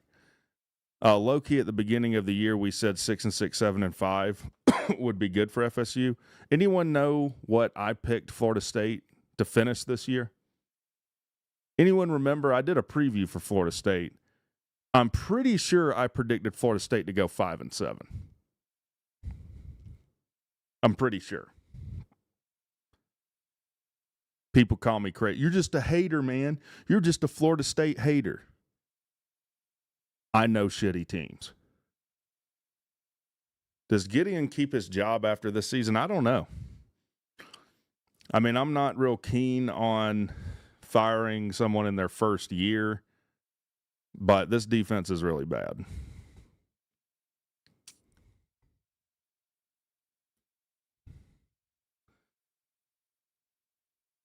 Jimbo still glazes FSU on TV? Yeah. Because he wants a job again. No one wants him.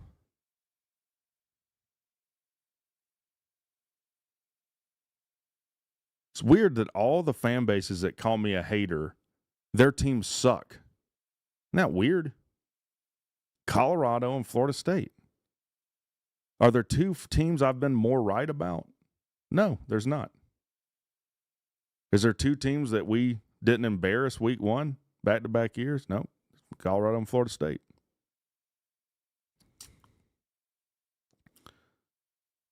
Dion is an incredible coach, too. What? What?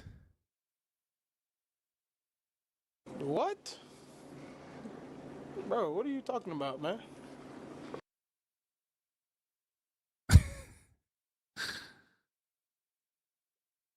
Does anyone, I didn't think anyone that wasn't a Colorado fan thought that he was a good coach. What's he done to be a good coach?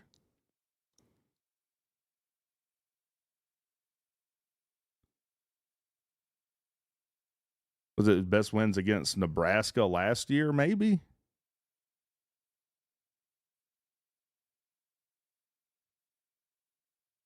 Former player coming back to coach. What a storyline.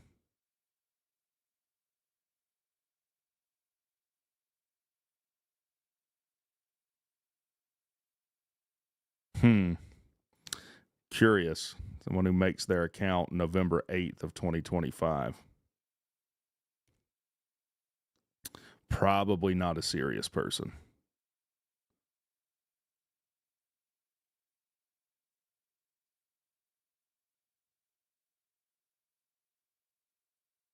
Deion's a good dad? What?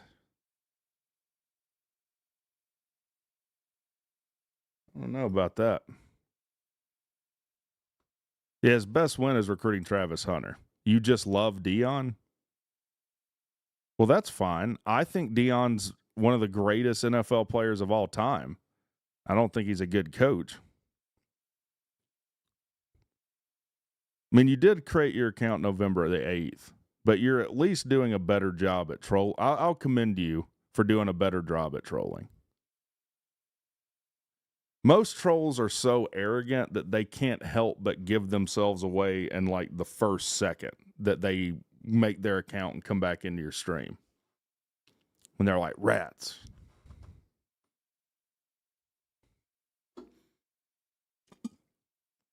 Pete, do you think in the offseason we could do a trolling school, like Trolling 101?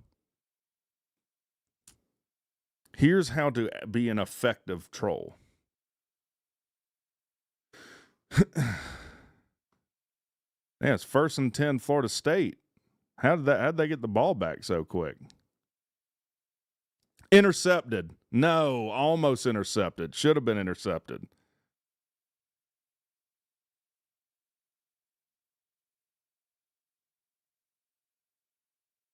All right, we'll do trolling school.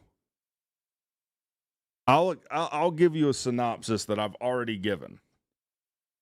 Well, first of all, what is the goal of trolling? What is your end game if you're an internet troll? The end game is to make the streamer crash out, not knowing that you're a troll. That's your goal. So your secondary goal is to not give away the fact that you're a troll. People do not do a good job at this. 3rd and 5, Casanello steps up.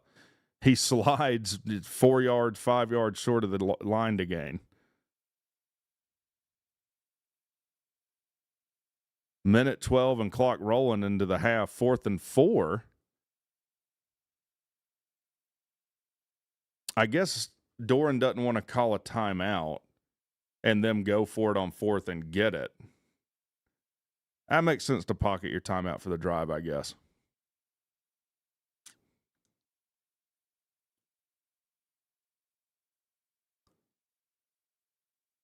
Punts away. It's going to be fair caught inside the 10 for NC State here. So they'll take over on their own 8 with 42 seconds to go. I would probably just run the clock out into half if I'm NC State. Trolling 101 is to be funny, and there has to be some element of truth in the troll. That's where 99% of trolls fail. It's kind of like watching a horror movie or something.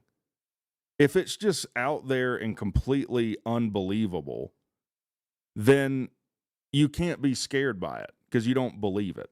There has to be some thread of truth for you to buy into being scared.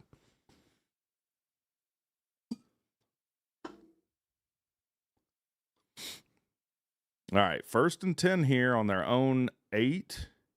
Back to throw, pump fake for CJ Bailey. Steps up, takes off running.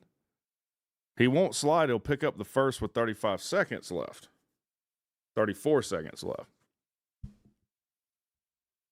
Yeah, most trolls will come in. Like there's one that comes in here all the time. No matter what happens, Georgia Tech's going to lose by 200. No one takes this seriously. They got to burn a timeout now. All right, they do. Okay, that's different. If you want them to do well, I completely understand that. You're a fan of Dion. I want him to do well as a coach. No one has a problem with this. I explained this on a call with a Deion Sanders fan before we played them. I said, look, if all it was, hey, we just want, we're fans of Deion. We want him to do well. It's fun if Deion does well. We understand losing the Heisman Trophy winner, Shedeur Sanders, and our top 4 quarterbacks is probably going to put us a step back, but I think that he can rally the team. That's not what you get from Colorado fans, though.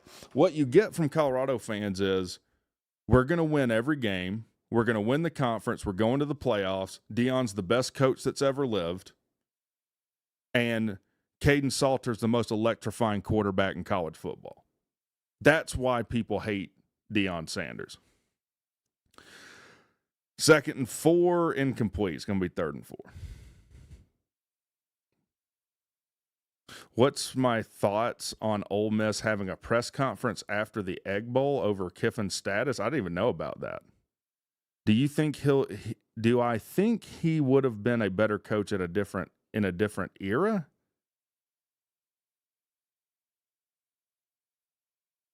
Is your real name William? Is your real name William? 3rd and 4, complete with 12 seconds left. First down, so they don't have any more timeouts left. So they got to launch this ball. They'll clock it. 9 seconds left. So they probably got to make a 40-yard completion to even be in field goal range, and then they got to have enough time to clock it again or get out of bounds.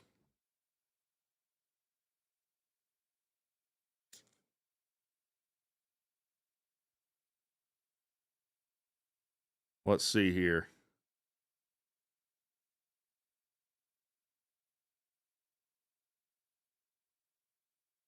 Back to throw for CJ Bailey.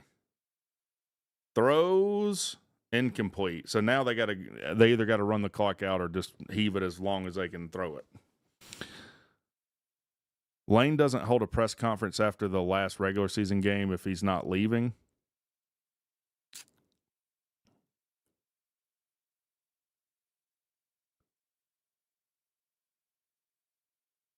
I don't understand that Deion would be a better coach in a different era.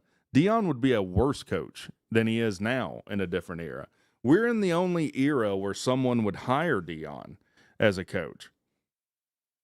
3rd and 10. Yep, they just hand it off to Smothers, and that'll end the half. Did I hear about Jones and Bryce getting into a fight? I did. I don't know all the details, though. Oh, and there's a penalty. Holding on NC State. They're going to decline it and just take it in the half, which is the right call.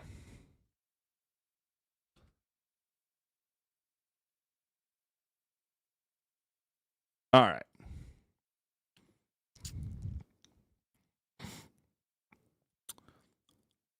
Maybe at the press conference, the AD will bring out one of those old giant checks they used to give. Do I think Deion has created a net positive on college football or net negative? I think you're giving Deion Sanders way too much credit to think that he's affected all of college football in one way or the other.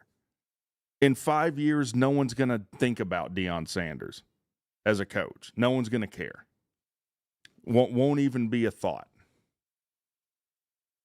That's like if I were to end my channel today, and then people are like, do you think WreckTalk was a net positive or negative on the internet community, like the whole internet? No one cares, man. No one would care from in the large landscape of things.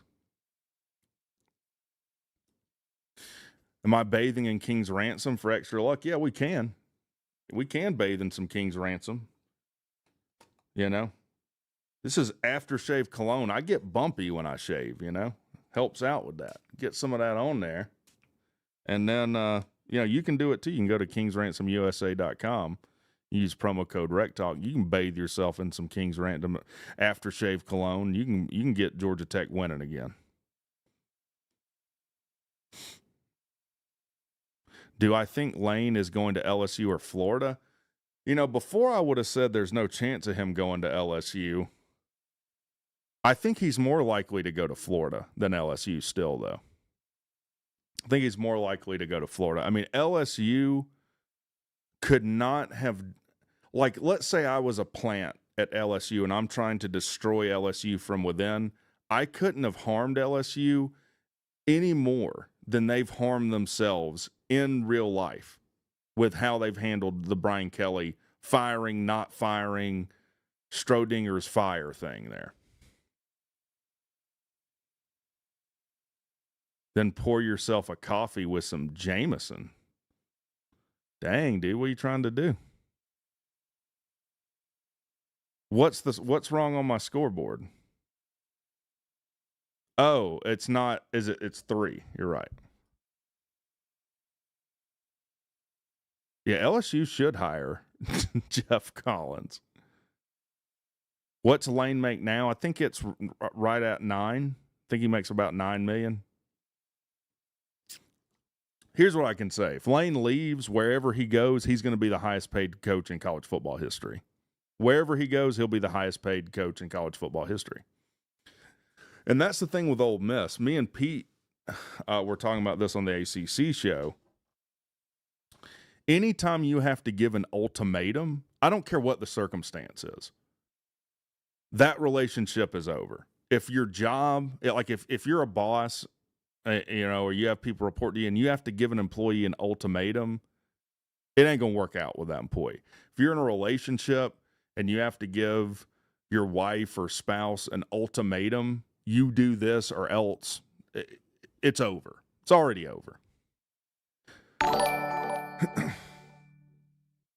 Thanks for the stream. What teams after GT that are on Key's coaching bucket list? Name 3. Appreciate it. Yeah, I'll answer that. But that's basically what Ole Miss has done with Lane Kiffin. Like, they've given him this ultimatum, threatened to maybe not let him coach in the playoffs. I mean, it ain't going to work out. What teams are on Key's bucket list after Georgia Tech? I think Auburn could be one. Auburn, Alabama. He's an Alabama guy.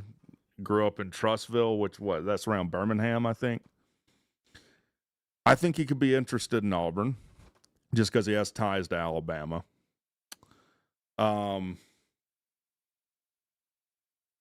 Let's see. I don't think there's an ACC. I think they'd all be in the SEC.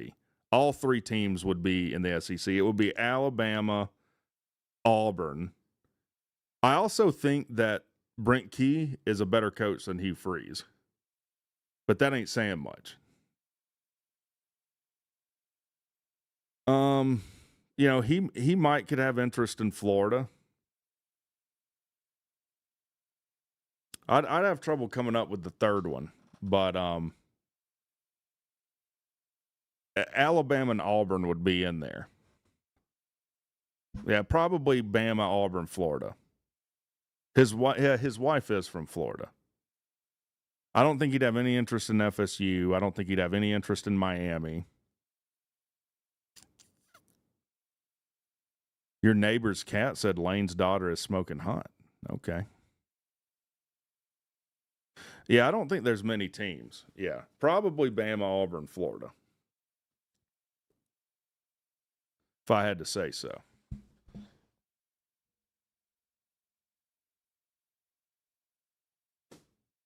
I'll be right back.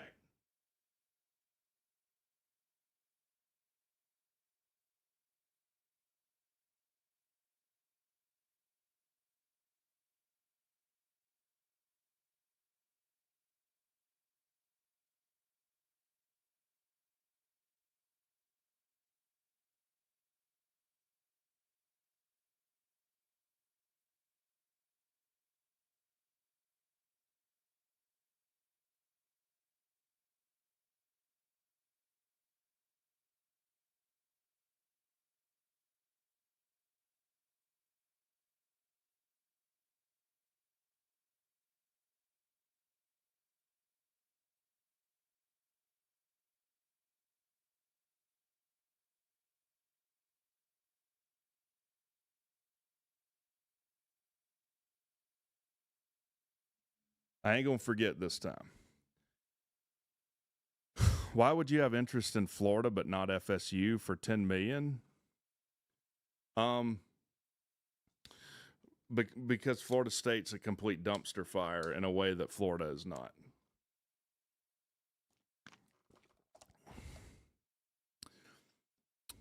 I say we should all get on a Minecraft. I'm not even reading that any further. That you would think I would ever get on a Minecraft server tells me everything I need to know.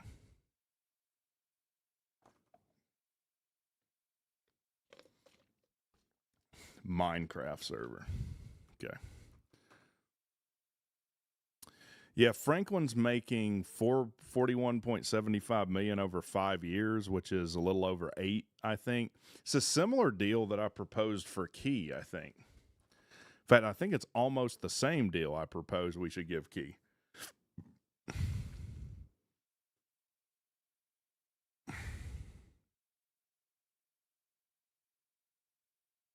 They're not in absolute shambles. They're dysfunctional right now, but they win. What's the score? Wait, they win. How many games did they win last year? So, like, from last year, beginning of last year to now, they've won seven games. They went like 400 days without winning an ACC game.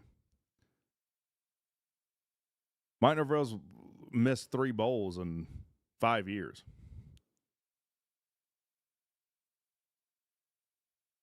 Yeah, they did get a break by Penn State paying them 54 or whatever they're paying them. This is true. This is absolutely true.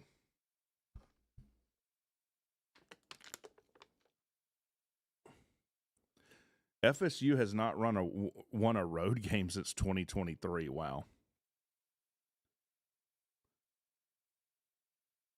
What is up with these questions? Do you think Brent Key would ever hire Jeff Collins as defensive coordinator? No.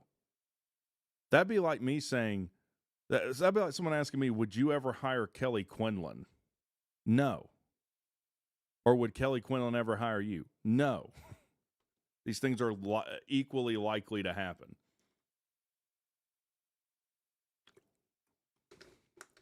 What possible value does Jeff Collins have? 0.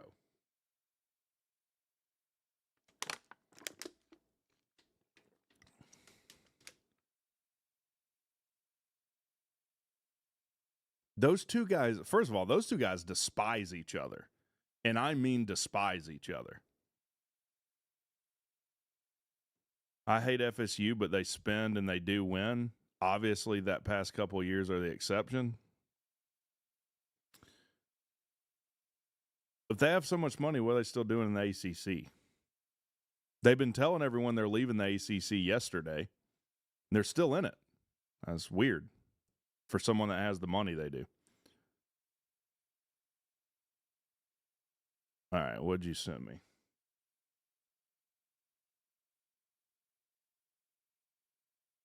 Let's see.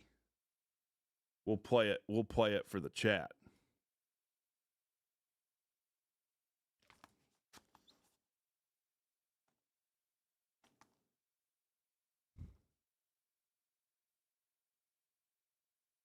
Where's my right screen? There it is.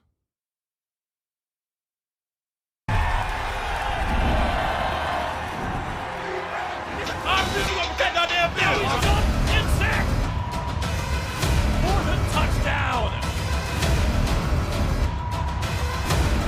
The end zone! Caught! Inside the end zone!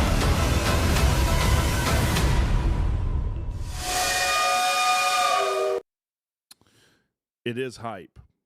I will say I did notice that not a single one of those plays were a defensive play.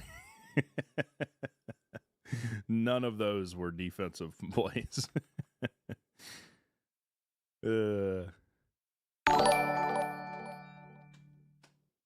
Hype me up tech. I'm a run thru a wall. The AI reader didn't do you any favors there. Appreciate the $2 though. The Haynes video was super hype. Haynes about to go off. Whatever Jeff says, do the opposite. George Costanza style. Hire Jeff Sims as DC. Yeah. He'll be like, guys, do what every defense did against me, and we'll have the best defense ever fielded between two white lines.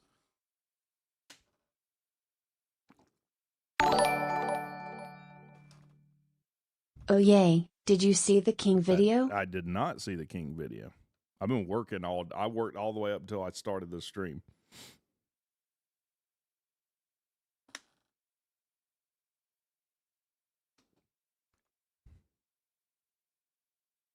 You can link it for me. I'll watch it. There it is. All right. See what we got here.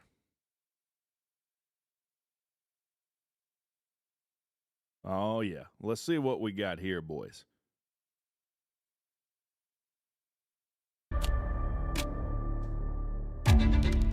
Ten ain't in it for height. He don't have the size. He don't have the speed. 10 ain't in it for the draft. Probably not going to get drafted. If he does, it'll be late. You know, I didn't like his throwing motion. I didn't know about him as a prospect. 10 ain't in it for prognosticators, experts, hot takes. Haynes King is probably the biggest story in all of college football that nobody wants to talk about. 10 ain't in it for stats, records. 3 passing touchdowns, 2 rushing touchdowns. 82% adjusted completion rate. 511 and 4 touchdowns. One of the most dominant dual threat quarterbacks in college football. Just another day at the office. Haynes King again with the touchdown. What has he not done at an elite level?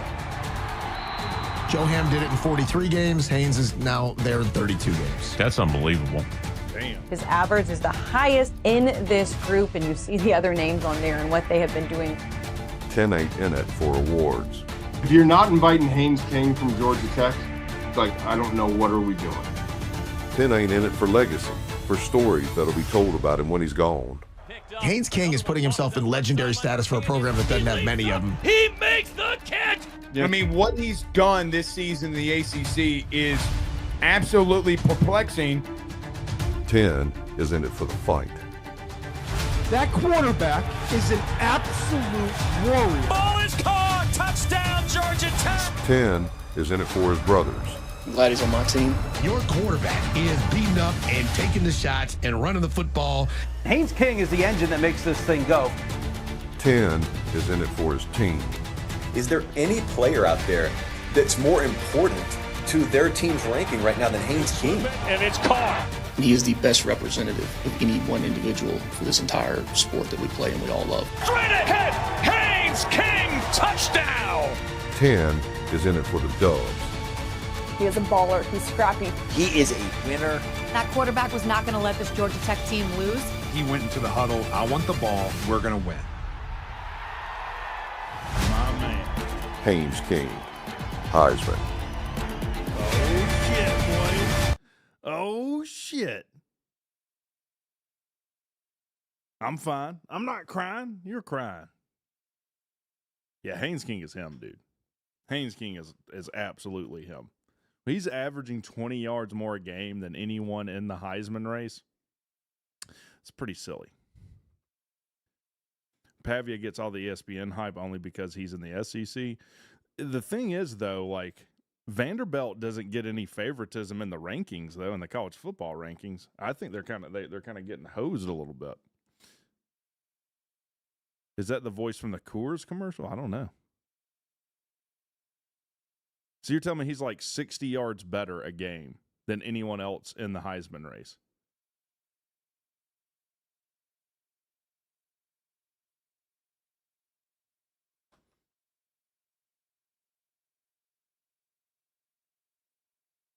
Haynes King's it, dude. Haynes King's it. Rita's up to like 305 now. So he's like 30 yards better. Okay. Who are we competing with in our slot? BYU at Cincinnati. We're a better game than that. Syracuse at Notre Dame at 3:30 is going to be an absolute bloodbath. Oh, Sam Elliott's got the voice, man. The dude. Sam Elliott in Roadhouse. What stat does Haynes King need to put up tomorrow and next Friday to win the Heisman? To win it, I don't know that he can win it. I'm just going to be straight with you. Get to New York, he needs to have 400 yards of offense or better in the next 2 games, I think, though. I don't know that he can win it. I mean, for him to win it, if he had like 500 yards of offense in the next 2 games, 10 touchdowns or something, or 8 touchdowns, ACC championship, same thing. Because I think the Heisman ceremony is right after the conference championship games, right? Then maybe.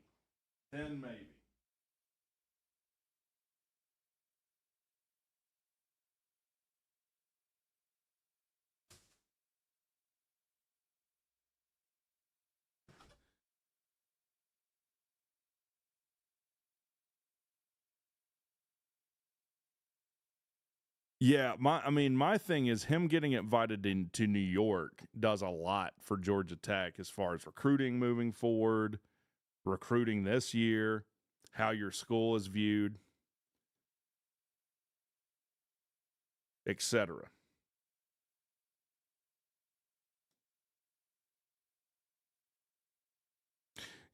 Well, I tell you who else doesn't care is the College Football Playoff Committee. Pete brought this up.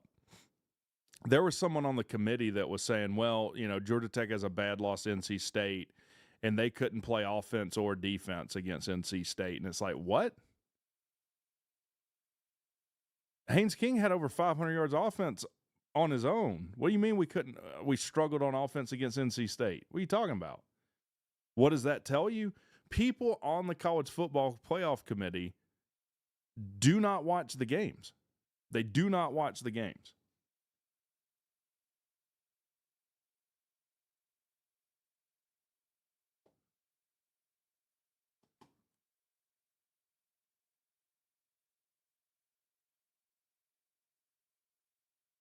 The guy who said he is no longer on the committee and has been fired from Baylor. Damn.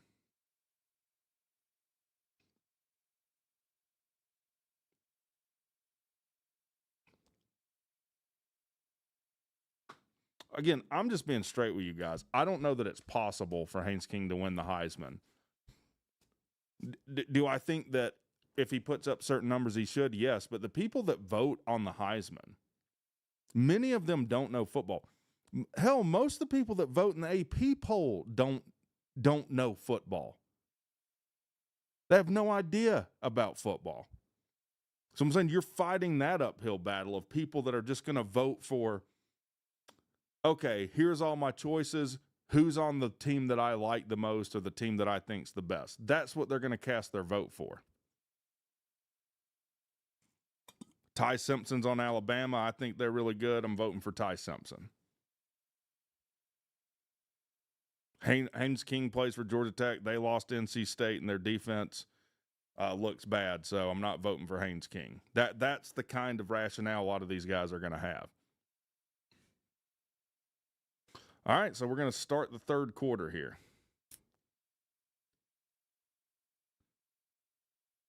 So Florida State will get the ball out of the half, and they're not going to return this kick.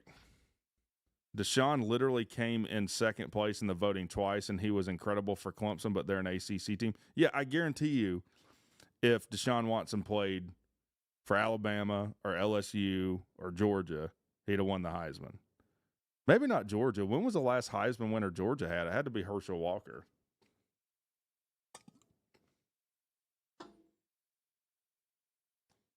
Same with, if you're going with Clemson quarterbacks, Trevor Lawrence. Trevor Lawrence, his freshman year, embarrassed prime Alabama defense in a national title game. 1st and 10 here, Florida State, run up the middle, pick up about 6.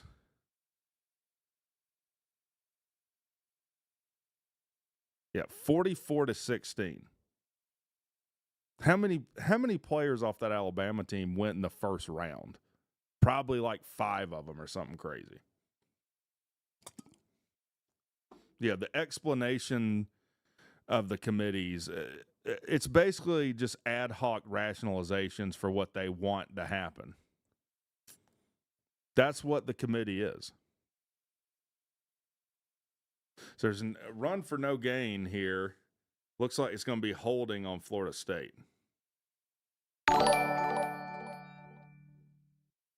He'd have to beat Pitt with 400+ yards and 3+ TDs. He'd have to beat Tugal with 300+ yards and 3+ TD'. He'd have to win the IC with 350+ yards and 3+ TDs. Yeah, I mean, and I don't even know if that would do it, but that would get the conversation started probably. Appreciate the $5. 2nd and 14 now. Back to throw for Casanello. Steps up in the pocket, dances around, throws up a prayer out of bounds, though. On top of that, he'd need Mendoza to poop the bed in the Big Ten title cause he's the favorite. Yeah, I think that's what needs to happen, maybe even more than him popping off in stats, is you need to have other Heisman candidates really fall off.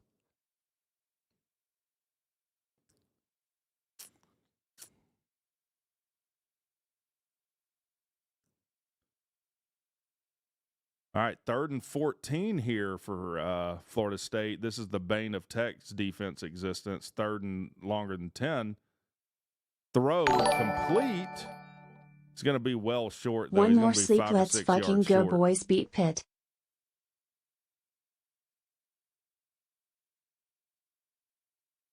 Appreciate the $10 super chat. One more sleep. Let's effing go, boys, beat Pitt.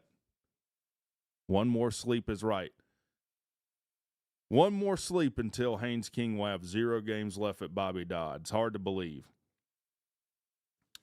FSU going to have to punt here. Man, FSU has not scored a touchdown in this game going into the second half. But they beat Wake Forest by a lot of points. And they beat Virginia Tech.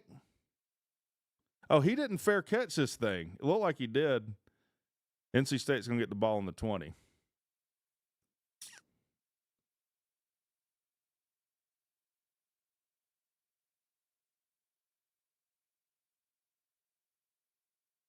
Breaking news by Ross Dillinger.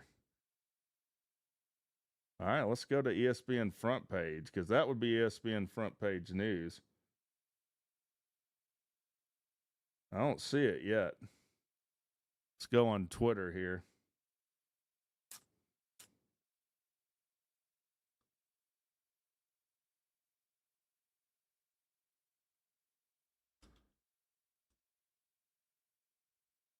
It's on 3. Back to throw for C.J. Bailey. Wide receiver wasn't even looking. It's going to be 2nd and 10. It's on 3. Okay.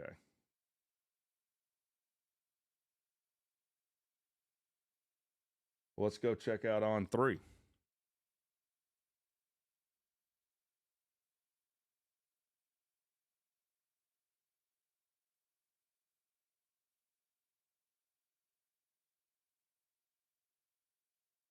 That's 12 hours ago. I don't see it. You'd think it'd be on the front page, wouldn't you? Someone link this article for me, wherever this is being reported.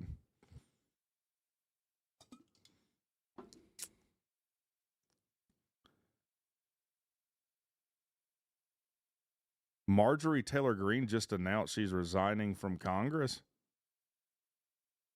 What?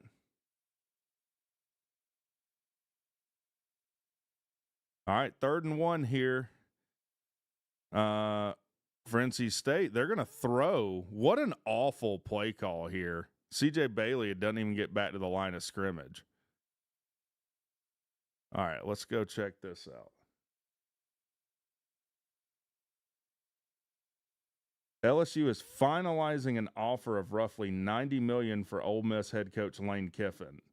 In addition, the Tigers would be offering roster cash of around $25 million annually. The key thing there is over how many years.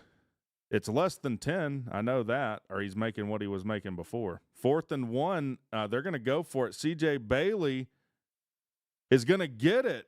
CJ Bailey just quarterback sneak, and NC State's going to convert.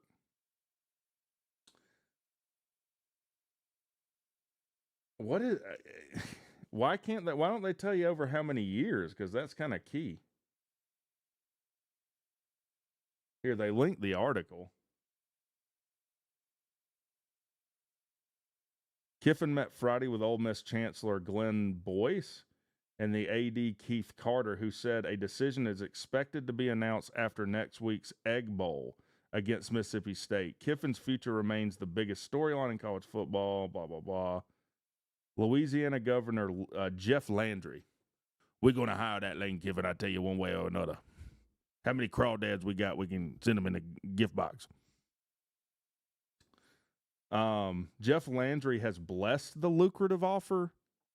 This is weird to me, too, that the governor, it has something to do with the offer, because a small percentage of a coach's pay comes from the school. Most of it comes from your athletic department and donors. So has anyone else ever seen a governor this wrapped up? Like, I don't remember Brian Kemp coming out was Brian Kemp the governor when Kirby was hired? Who was the governor when Kirby was hired? Either way, I've never heard a governor come out and say, I bless this hire.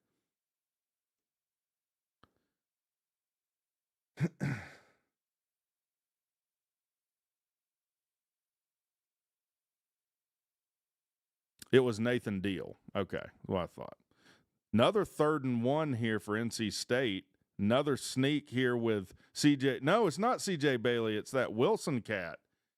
He'll pick up about 20. The governor cares more about football than his poor state. Yeah, again, Louisiana, the 3rd poorest state in the union, behind West Virginia, and then Mississippi is the poorest. I hope that blows up in their face. I hope Lane, if Lane does go to LSU, I hope that he's awful. I hope they go 3-9 every year. And it doesn't even really have anything to do with Lane. It's just that whole state is sideways in a bad way. Yeah, it's not official till Kelly Quinlan will confirm this later. All right, let's go check this Marjorie Taylor Greene news.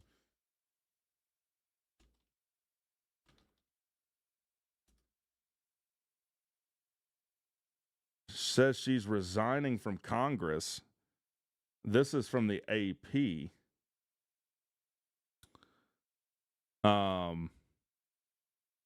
She gave a speech. What is she doing? Is this to key up a presidential run? Because I don't think there's a world that she can win even the Republican primary, but loyal supporter turned critic of Trump who faced his political retribution, blah, blah, blah, blah, blah.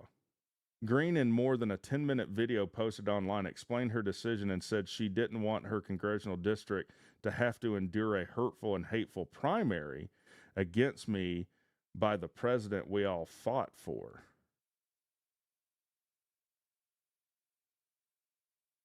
So I don't know. It can't be that she's gearing up a presidential run. She got strong-armed somehow to step down, if I had to guess.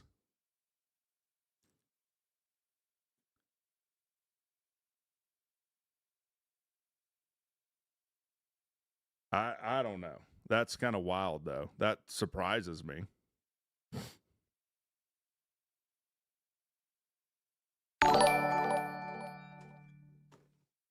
I would love to see Face Shield Pat Narduzzi like we did for the infamous handshake. Smiley face emoji. Smiley face emoji. For some reason Pat in a face shield had me rolling lol. Yeah, I would love to play poor host to Pat for sure. Appreciate the $5. Make sure I didn't miss another one. I didn't. Yeah, I don't know. I don't know what's going on with that. That is surprising. Yeah, that could be the other thing. I don't know what's going on. Maybe something was released, something in her past. I have no idea. Yeah, because the midterms are coming up, aren't they? I don't know. I don't pretend to know how any of this works. I think you'd have to be insane to want to be a politician, though. Appreciate the $5 from Dawson Harper.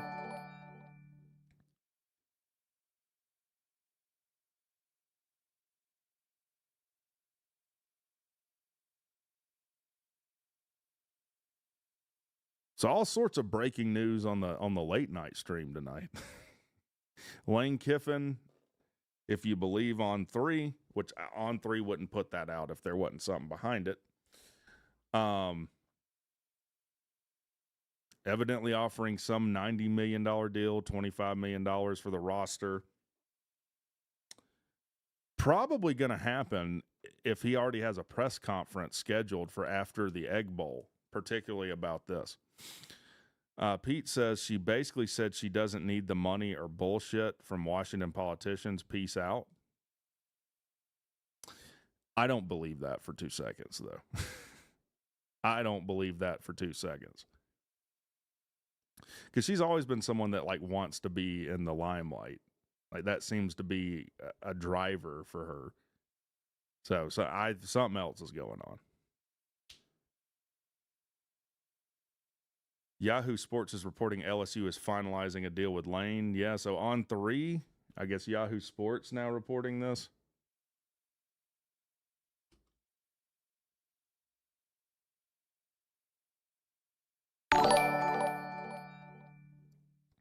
MTG is going after one of these coaching jobs. Oh my God, dude. Is this coming full circle, Pete? Hear me out. LSU hires Lane Kiffin. So now Florida can't hire him. Who's the next best on the board? Marjorie Taylor Greene. Marjorie Taylor Greene to Florida. The next head coach for the Florida Gators, Marjorie Taylor Greene.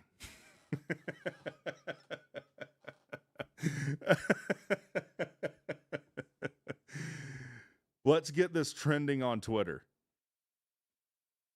Let's get that trending on Twitter. Everyone stop what you're doing. Go on Twitter. Hashtag MTG to Florida. She's a better fit in Tallahassee. That's probably true, but the job isn't vacant yet. Oh, Marjorie Taylor Greene to Florida State. Norvell to Florida.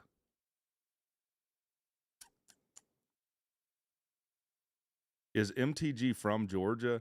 She is. She moved to this district, though. She didn't. It's not a district she grew up in. It seems that she moved up there. It's advantageous for her for winning that district. But she is from Georgia. I'm pretty sure. Pretty sure. Space lasers would be a good offense, though. That would be hilarious if, like, she didn't change anything. Like, she still talked about politics, but she was the head coach at Florida. And she's talking about, the Democrats we lost against Florida State because the Democrats have weather controlling devices and they made it rain. So our true enemy has yet to reveal himself. That would be great. That would be great. Anyone seen the Heisman video? Yeah, we watched it just a second ago.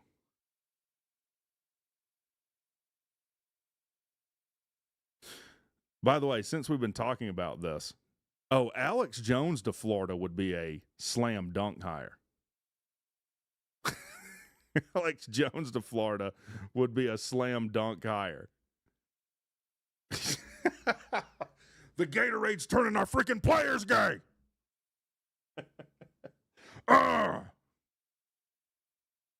Pizzagate all over again. My blood runs red. And let me tell you something. Kirby Smart, 1776 will commence again if you try and stop us on offense.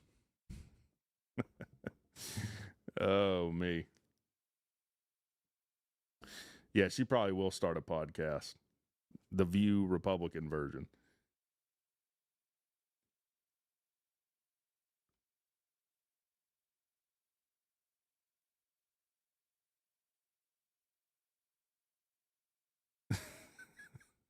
First and goal for NC State. They're going to get stuffed.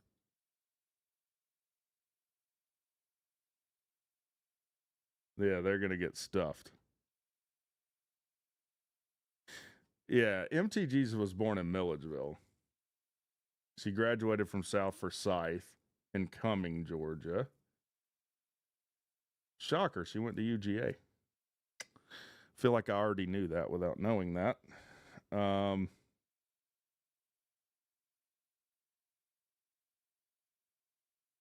it looks like she lived in Alpharetta for a while.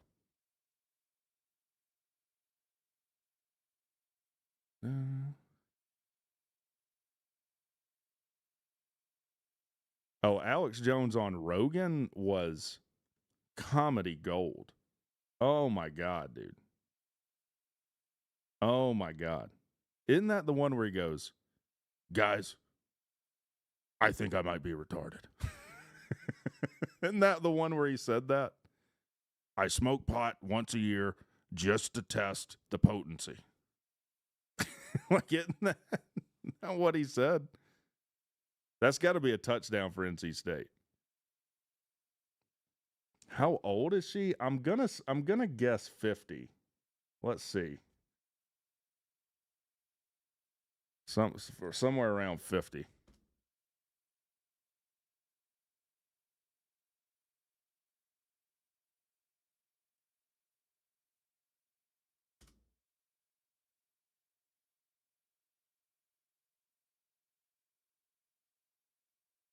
She's 51.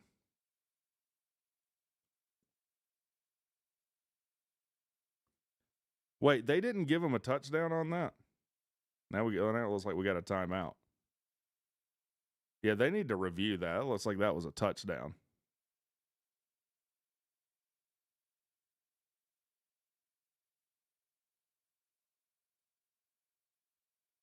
All right, they're reviewing it.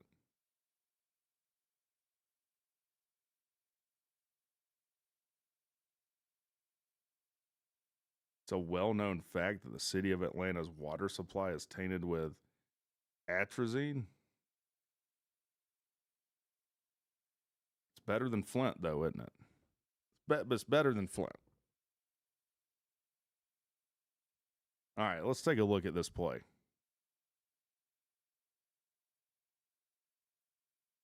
I can't tell if his knee's down.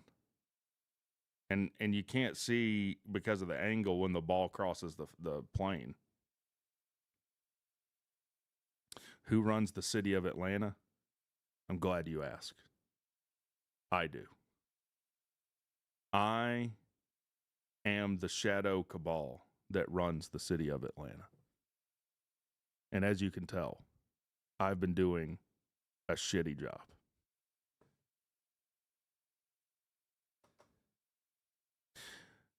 You think she shows up on Rogan in a few weeks? Probably.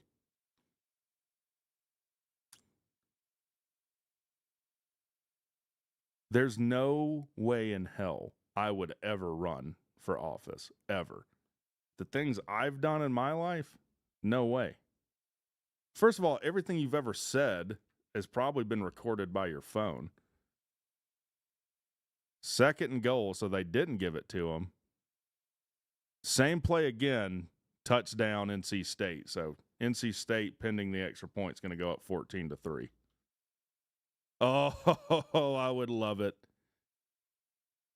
Guys, I would love it to see NC State beat the Wimps of Florida State.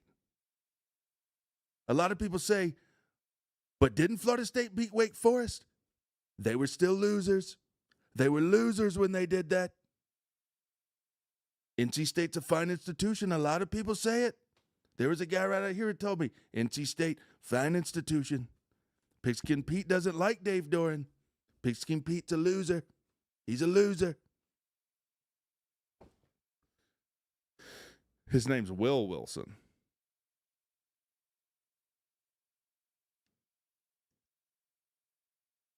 You know, they tell me Mike Norvell, he's missed a bowl 3 times. 3 times since he's been president. Or coach, whatever the hell he is. Well, it's just that to be a successful politician, you have to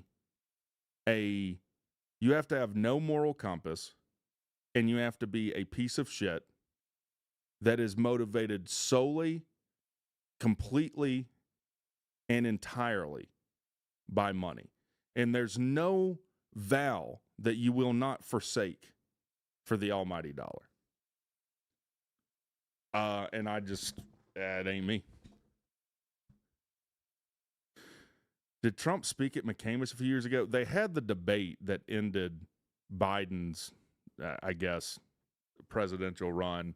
I don't know if it was at McCamus. I think that they simulcasted at McCamus, but they were in Atlanta, if I remember right.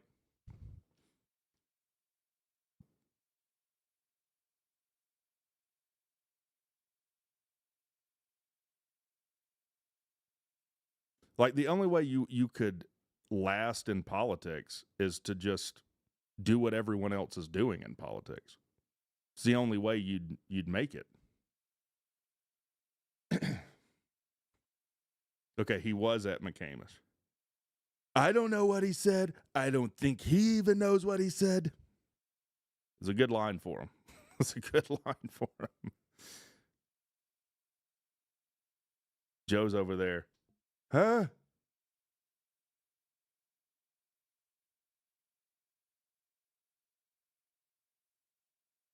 What'd they tell me to say again?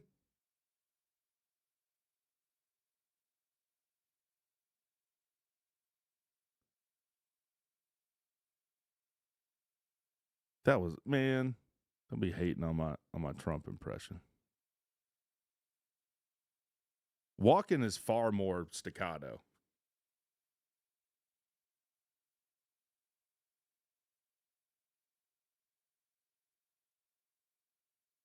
Wow. Whatever the hell he does.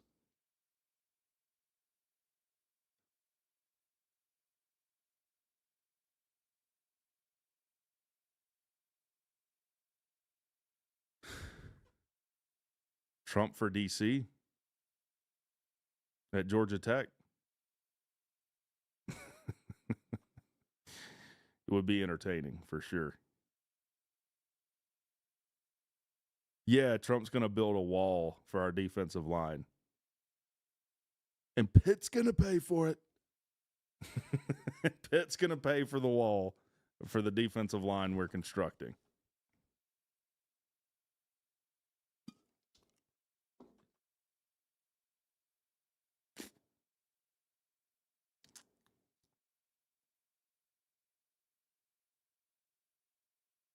All right, we got 4:17 to go in the third. NC State up 14-3.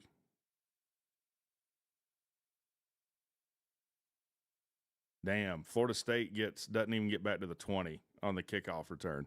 Anyone thinking Dabo is leaving Clemson this year is on social media too much and knows fuck all about Clemson.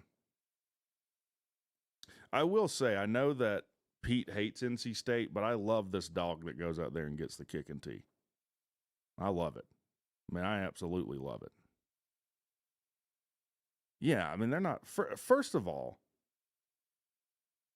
let's say they wanted to fire Dabo. What is Dabo's buyout right now? You're gonna pay $60 million or whatever it would be to fire a guy that's won 2 national titles with you. He's had one badly down year, which is this year. I mean, that makes no sense. What do you mean you can tell Dabo doesn't want to be there anymore? How do you tell that?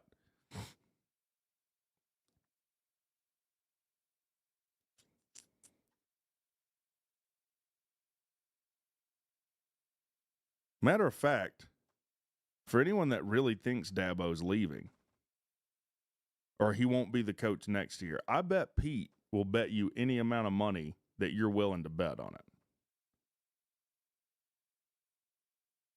If anyone's confident in that, I'm almost certain, and Pete, correct me if I'm wrong, he'll bet you any amount you want to bet.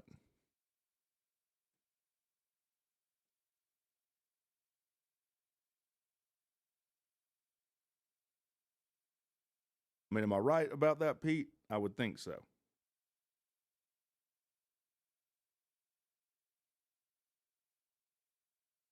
Pete says he'll take $10,000 bet right now. Now, because there are some people that don't understand how that works. Someone got mad at me for this when we played Ole Miss, however many years ago. You don't just get to say, hey, I think I'll bet you $100 that we win. And then 2 weeks later say, where's my $100? That's not how that works. You got to front the money. Well, what keeps you from just keeping the money and screwing me? Nothing. Nothing prevents me from doing that. That's the way it is, though.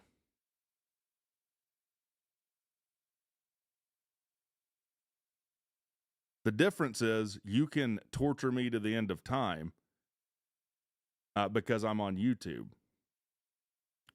I can't just run away. You can, and you will. Yeah, you can call me. Hold on. Call me up, Pete.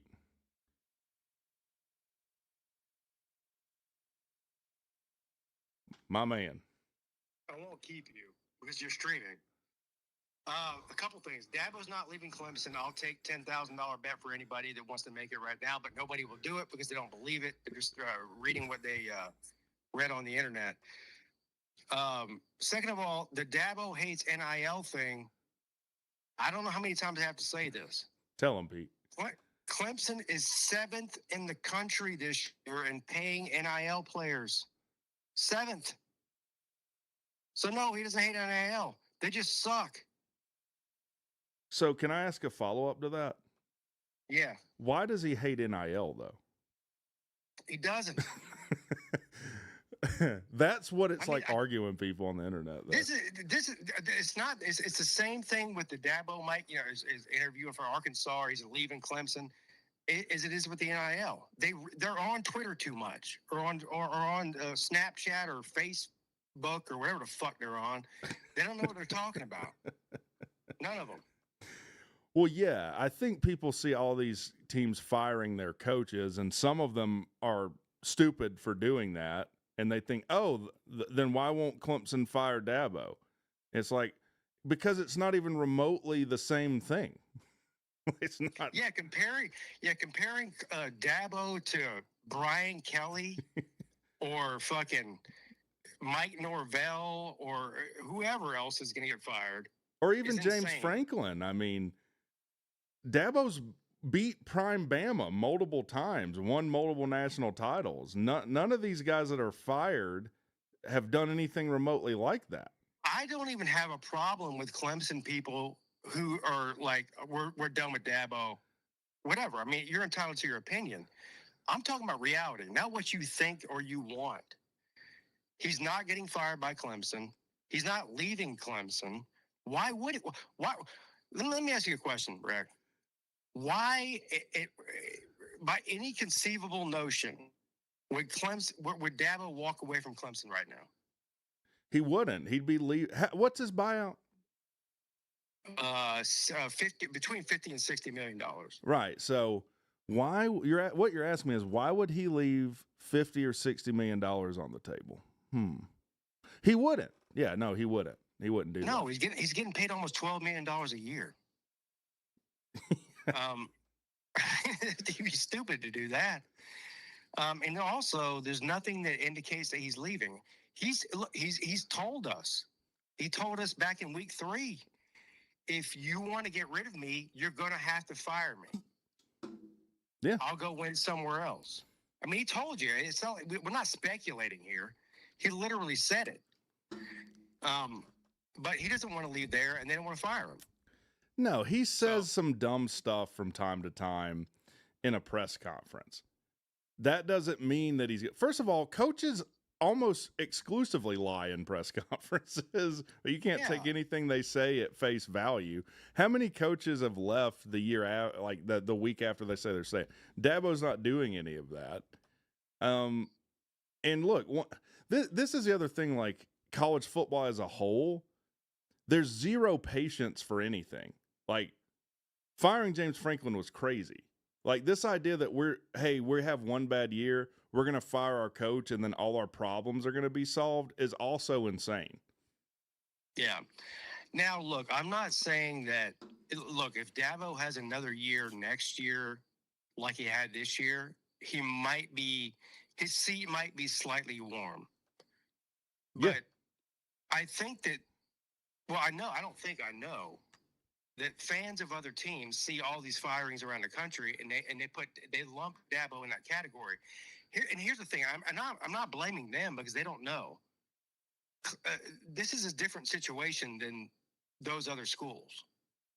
Yes. With Dabo, it just is, and again, I'm not blaming them. They just don't know. He's not anywhere close to the hot seat.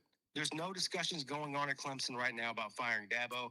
There might be some backroom conversations with big donors that are like, well, if this shit continues for the next 2 or 3 years, we might have to have a conversation.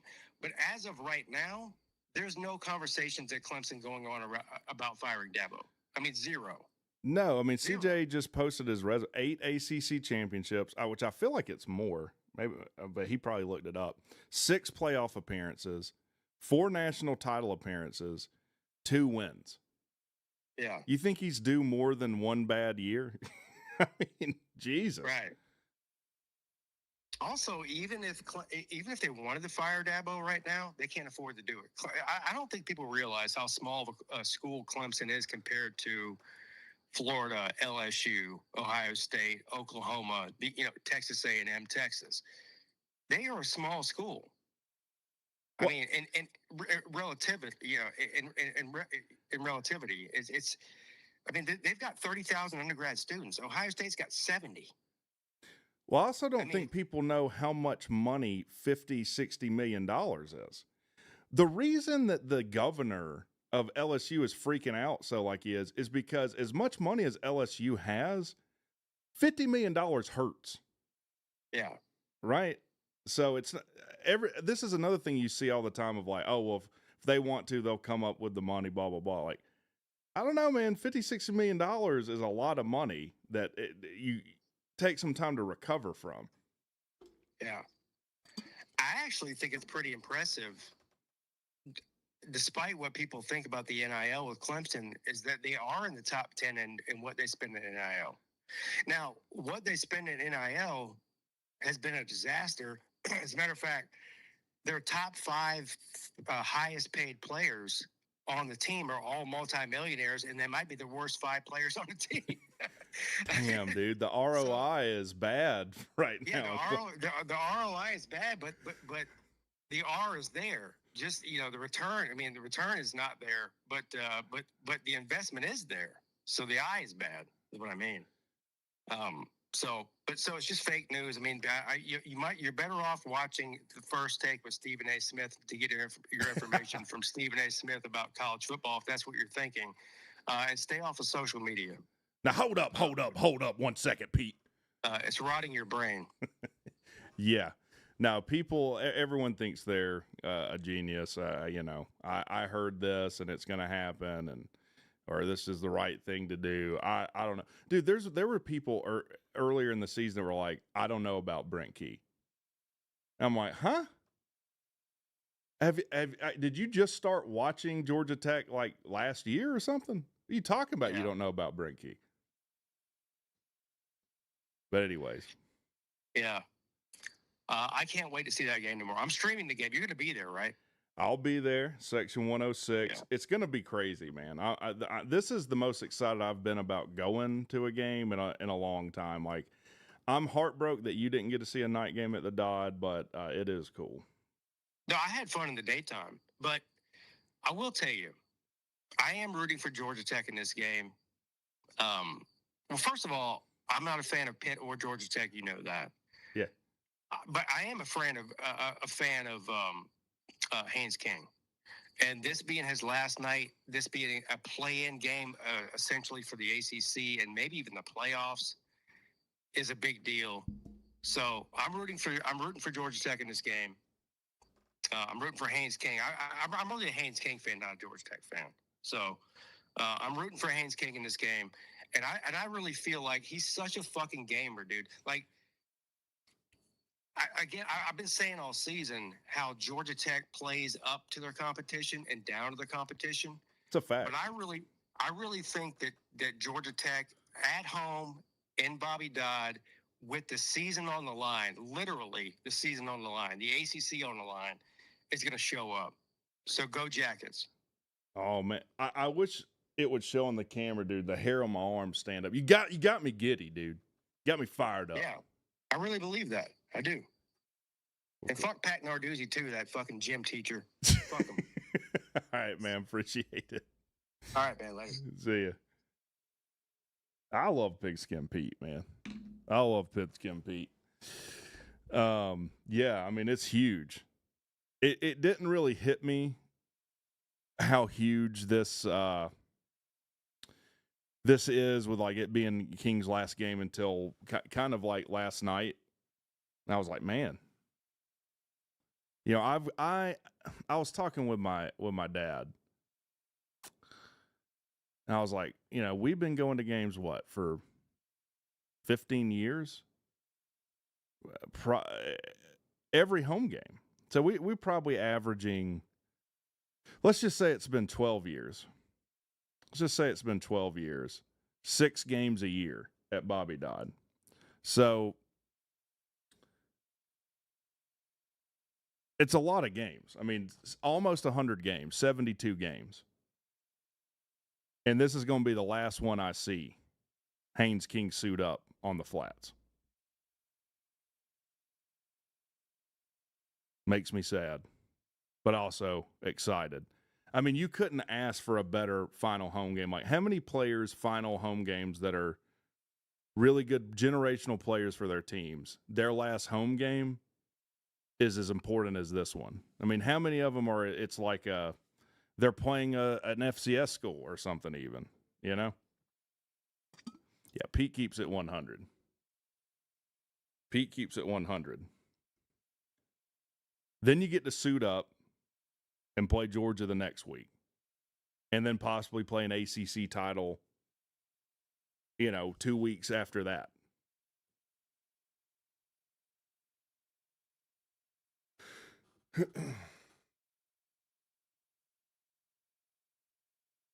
Do I feel that way about Justin Thomas years earlier? No, I don't. I couldn't even tell you what Justin Thomas's last home game was.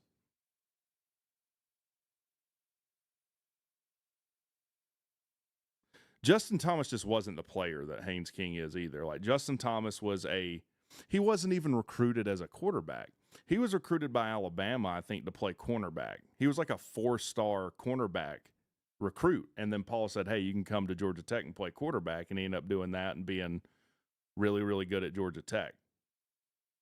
And there was a smidgen of Heisman hope before we went 3-9 or whatever with him. But it's apples and oranges like Justin Thomas and Haynes King. However, Justin Thomas was 2-2, I think, against Georgia. Yeah, King is on Joe Hamilton level for sure. Not a huge JT fan like Sea-Dog, just curious. No, I'm a huge JT. Are you asking if I'm not a huge JT fan? Of course I am. I'm just saying he's not the caliber of player Haynes King is. That's all. He was 2-1 against Georgia. Okay.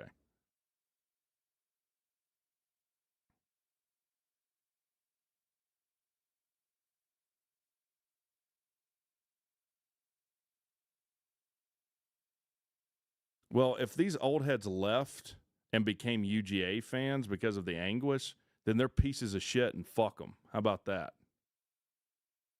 That they were never really Georgia Tech fans to begin with. If If you become a fan of a rival team, you're a piece of shit fan.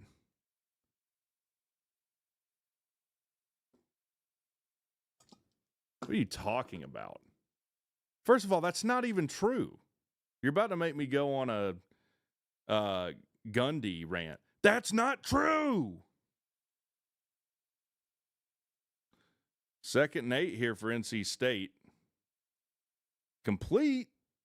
I don't even think they'll get back to the line of scrimmage, though. I don't even care that if the majority of Georgia fans went to Georgia, does not matter to me. Just like if someone's a Tech fan that didn't go to Tech, does matter zero to me.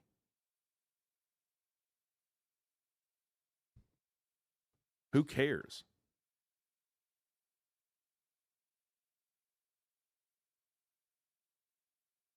You know old heads who were Tech fans in the 60s and then became traders in the 2000s? Are you one of them or something? How you know all these old heads that became Georgia fans?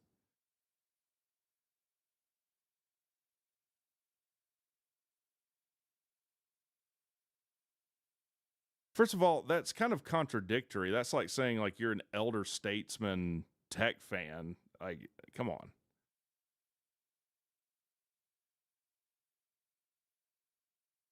I have a buddy who is a lifelong Tech fan. However, he may go to law school at UGA next year, so he considers this the last year. He will hate the Dogs. Thoughts?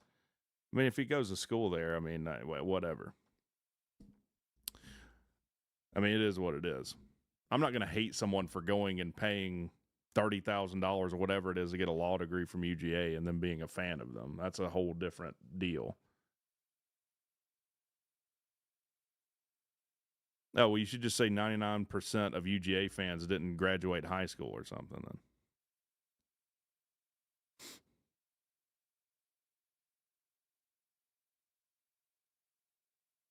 My dad works with a guy. Now, my dad works in Athens. My dad works with a guy who was a diehard South Carolina fan and was like, man, I just can't take it anymore. Because he works in Athens, became a UGA fan. Not only have I lost all respect for that gentleman, and I use that term lightly as a fan, I've lost all respect for him as a human being.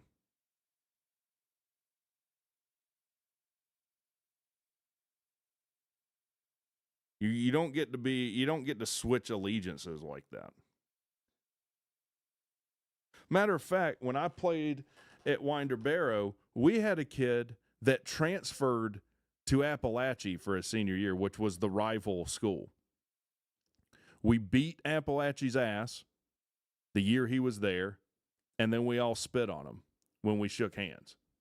Because fuck him. That's why. This is football. We didn't come here to mess around.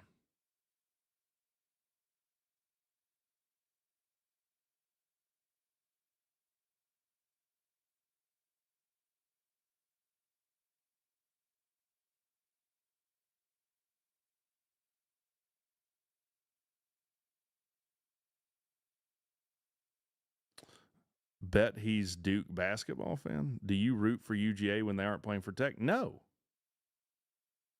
It's offensive. You should be banned for even asking me that. No. No, I don't root for UGA. Screw UGA. Why would I root for UGA? There's something about you that like doesn't understand what a fan is that I don't get. Do Clemson fans root for South Carolina when they're not playing them? No. Are Georgia fans rooting for Florida? No. Is Alabama rooting for Auburn? No. This is like fandom like 100.1.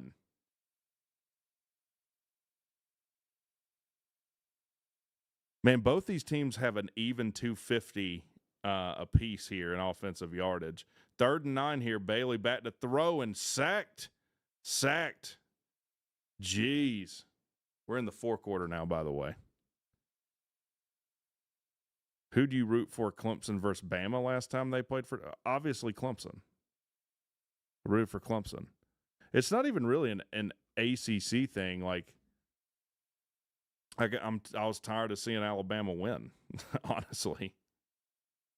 Yeah, you're allowed to root for KSU. Who cares about KSU? There's about 13 minutes left in this game. It's 4th and 20. Watch NC State piss this game away. They're coming for the block, too. They didn't get it. Not a great punt down to the 14.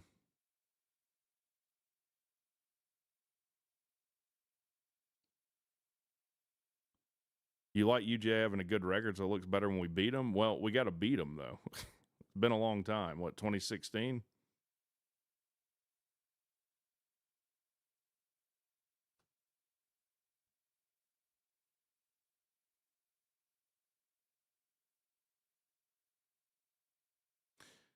Yeah, UGA fans will say they root for Tech. That's because we've shit the bed and can't beat them. You let Tech win like 3 of the next 5 against Georgia, that shit'll change. I guarantee you. They do that because they don't see Tech as a threat, and they don't see Tech as a threat because we haven't been for a while. But that is changing.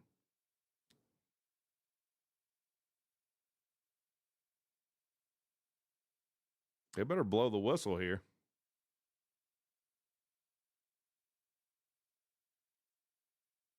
Which rival do I hate the most after Georgia? Well, I mean, who would Tech has 2 rivals, Clemson and Georgia. If you're just talking about team and not a rival, like Florida State's not a rival of Georgia Tech. 2nd and 6 here for Florida State. Complete, close to a first down. See where they spot it. Yeah, I don't hate Clemson. And honestly, Clemson fans, like every Clemson fan I've met has been nice. There's been a ton of Georgia fans that are insufferable, though, that I've had to deal with. Like I've told you, like I'll go to like a store, like Batteries Plus or something, wearing a Tech hat, and the guy behind the counter is giving me shit as I'm trying to give him money for wearing Tech stuff.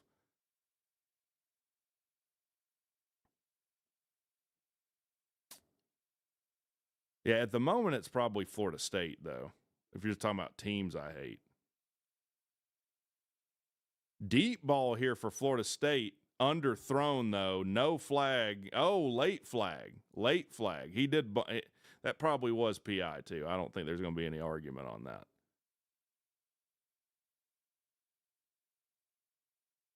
Yeah, FSU, Miami, Duke. I mean, the truth is, like, me and C-Dog have said this because people will be like, oh, you know, you're ACC homers. Me and C-Dog are like, no, we hate most of the ACC. I hate UNC. I hate Miami. I hate Florida State. I now hate Syracuse. I hate like half the teams in the conference. Yeah, NC State isn't careful here. They're gonna give this game up.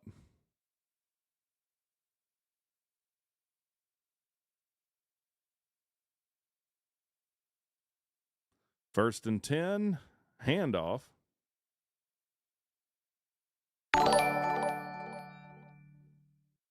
The UCA podcasters and radio guys during Hate Week are enough to make me wish nothing but the worst for UCA. So insufferable and obnoxious. Oh, UGA doesn't have announcers or radio personalities. They have fans posing as those things. They are insufferable. I remember last year when they were like, oh, you know, Brent Key in the preseason said he hated Georgia. And Kirby heard that. You know, he's digging his own grave by saying that. What a bunch of moronic idiots. What a bunch of moronic idiots. Just listen to the Georgia radio guys call a Georgia game. They're just fans. That's all they are.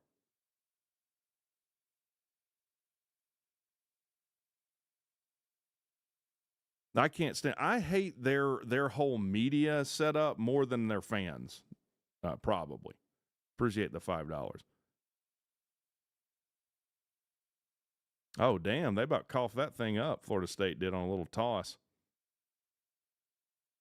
And a good flop by 32. Is there a UGA equivalent to Rec? I don't know. I don't know that there's a YouTube equivalent to me. period.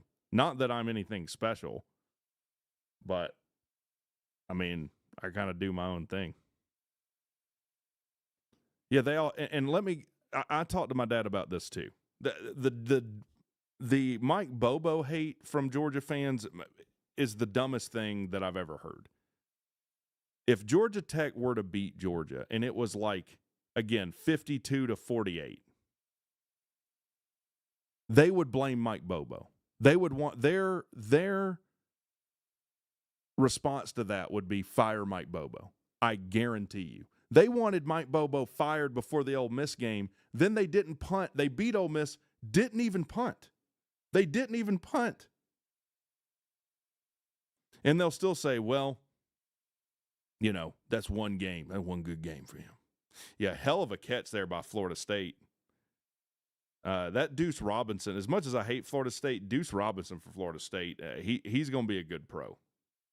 He's a hell of a wide receiver.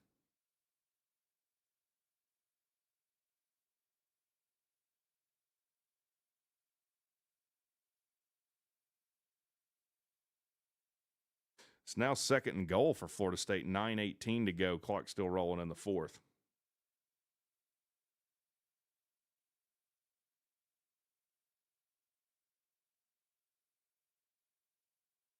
So 2nd and goal from the 12. Go figure. Back to throw all day. Casanella steps up to run. He'll be tackled on the 8, it looks like.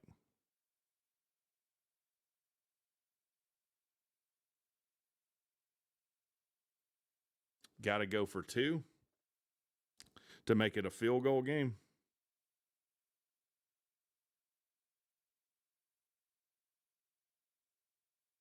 Should getting a wide receiver? No. The priority in the portal is a defensive end, first and foremost, a pass rusher. All right, we'll see you, man. 3rd and goal from the 9 here for Florida State. Back to throw. They bring pressure. They don't get there. Touchdown, Florida State to Deuce Robinson. Damn. Georgia media people will clutch their pearls over things said before a game with hate in the name. I can't believe they said they hate us. Oh, yeah, they think it's their birthright to win football games. Yeah, they no one gets their feelings hurt. No one's more sensitive.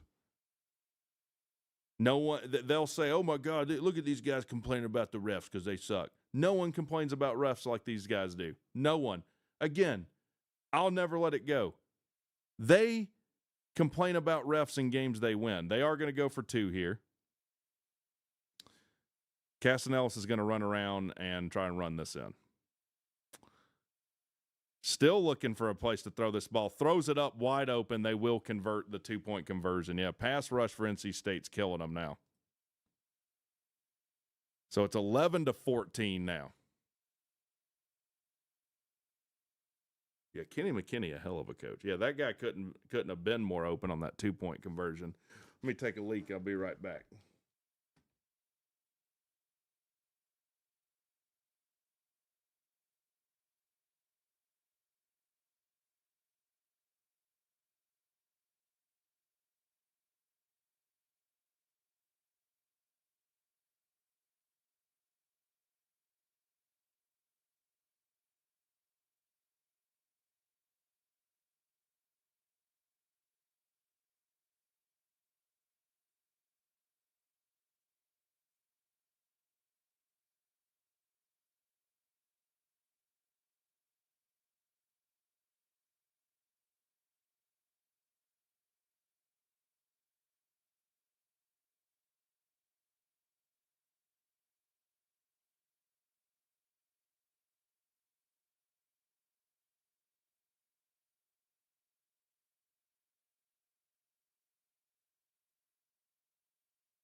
Yeah, Pete happy. I think Pete said you live bet Florida State at +1.5, right?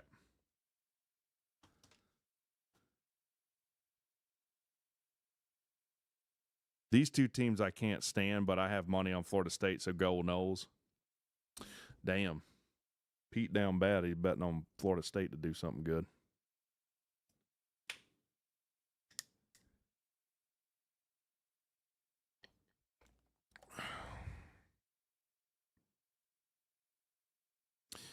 You know, Pete called it, and no one knows NC State as well as Pete does. And I don't think Pete hates a single thing, entity, inanimate object, or otherwise, more than he hates Dave Doran.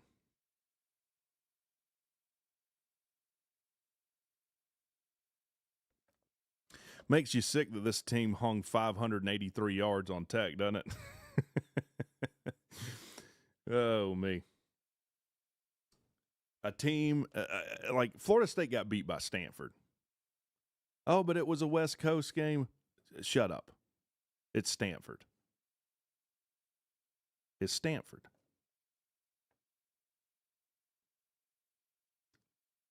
Dave Doran hates UNC, therefore I love Dave. Why does he hate UNC? It's his beef with UNC.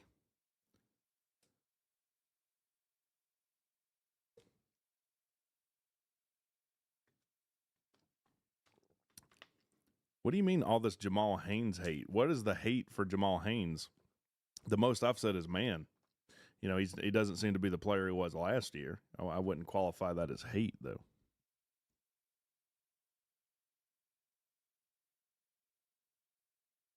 Yeah, the Falcons do suck, but nothing's new. Nothing's new there. Last Falcons games I watched, the full game, was that Super Bowl. That was the last one I watched. All right, so NC State's going to get this ball back with 8:17 to go in the fourth. They're up 14-11. That 2-point conversion was huge for Florida State, too. Make this a field goal game.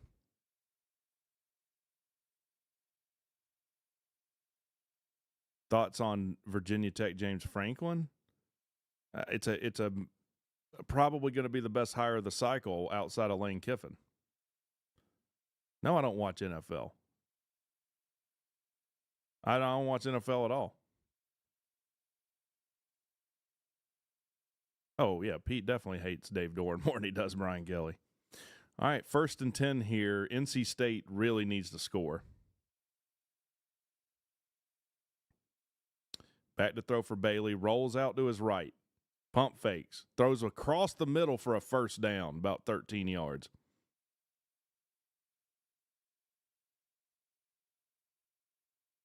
But he's a murderer.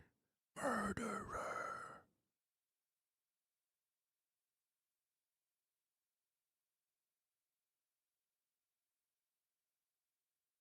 All right, 1st and 10 here. 7:50 clock rolling in the fourth.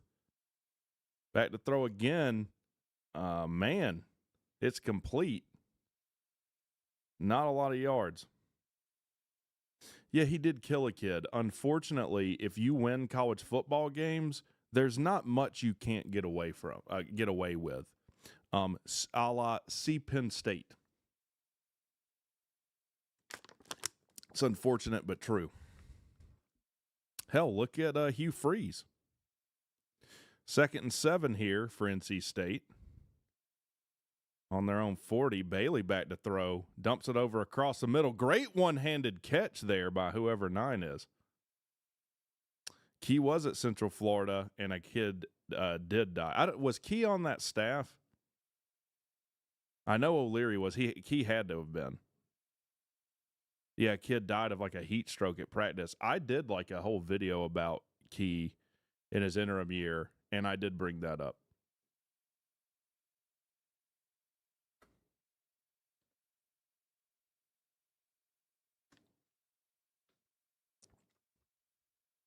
Third and 1 here for NC State. We know what play this is going to be.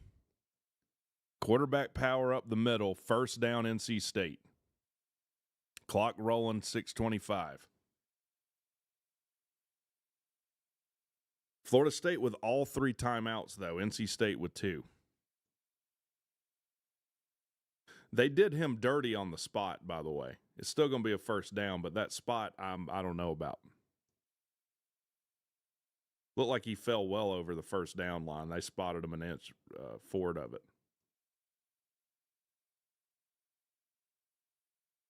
So 1st and 10, ball on their own 47 here for NC State. Handoff. Boy, he made something out of nothing there and picked up about 4. Yeah, the tush push. Hold a hole, baby. Hold the hole. Spider 2Y banana. Chalk it up. Now, why don't you go up there on that board? Show me an option route.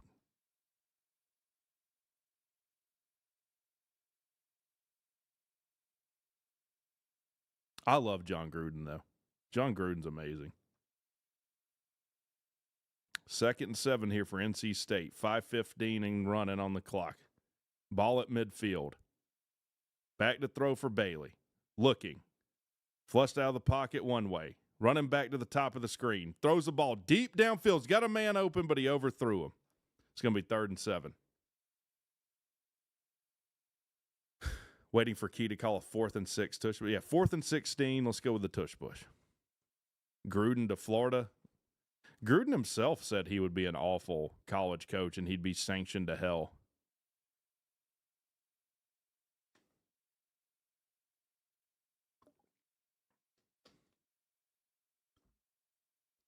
You guys seen that Calvin Johnson, man? Yeah, he's a pretty good player there at Georgia Tech. Dave Patnode doesn't know what he's doing, though. Back to throw here, 3rd and 7. C.J. Bailey looking. Sacked. The ball comes out. This is not a fumble, though. Man, 4. But there's still people flopping around like damn balls of Play-Doh on the ground, though. I don't know what the hell that was. C.J. Bailey is so bad. And he lit up the world against Tech, but you cannot take a sack there, man. You cannot take a sack there. Gruden is a gift of college football. Yep, Florida State stunted here. Like C.J. Bailey he just needs to take off running there. You got to feel the pressure coming off your blind side there. It's not even his blind side. But you got to feel the pressure step up in the pocket. As shitty as Casanello says, it's probably what he does best. Feeling pressure, stepping up in the pocket, taking off and get what he can. What a shit punt, too. Hits a Florida State player's helmet. Recovered by... No. Is it recovered by... It's recovered by NC State. It was such a shitty punt that the Florida State player had no idea the ball was right at him, hit him in the helmet, and it was recovered by the punter. Recovered by the punter. I mean, how far did he punt this ball? 25 yards? Hits 24 right on the crown of his helmet. Bounces straight back. Recovered by the punter. Has anyone ever seen a punt recovered by the punting team by the freaking punter?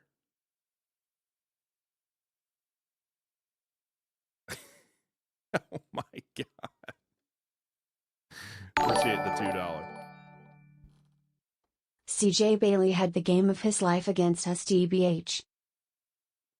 Oh my God. Appreciate the $2. He did. When it's your night, it's your night. And I'm going to tell you guys a secret. It's never Florida State's night. 3:53 to go in this game now. They should not be throwing the ball. Run it with Smothers. Bounces off tackle. He does get knocked out of bounds. Picks up about 3, though. Yeah, that's probably the craziest way I've ever seen to get a first. I've never seen anything like that. I have never seen anything like that. I mean, it hit the crown of that guy's helmet and bounced directly back to the punter. That was like a damn volleyball play. That was like a soccer play. Draw with Bailey here. Breaks it. No, he almost broke it. It's going to be 3rd and 1. You know that Wilson's going to come in, and you know it's going to be a quarterback power. We all know exactly what the play is going to be. Oh, yeah, I forgot Pete had money on this. This is a killer for Pete. This is bad for Pete. Oh, they missed a face mask. Let's look. Oh, that's a bad face mask, too. That's a bad face mask.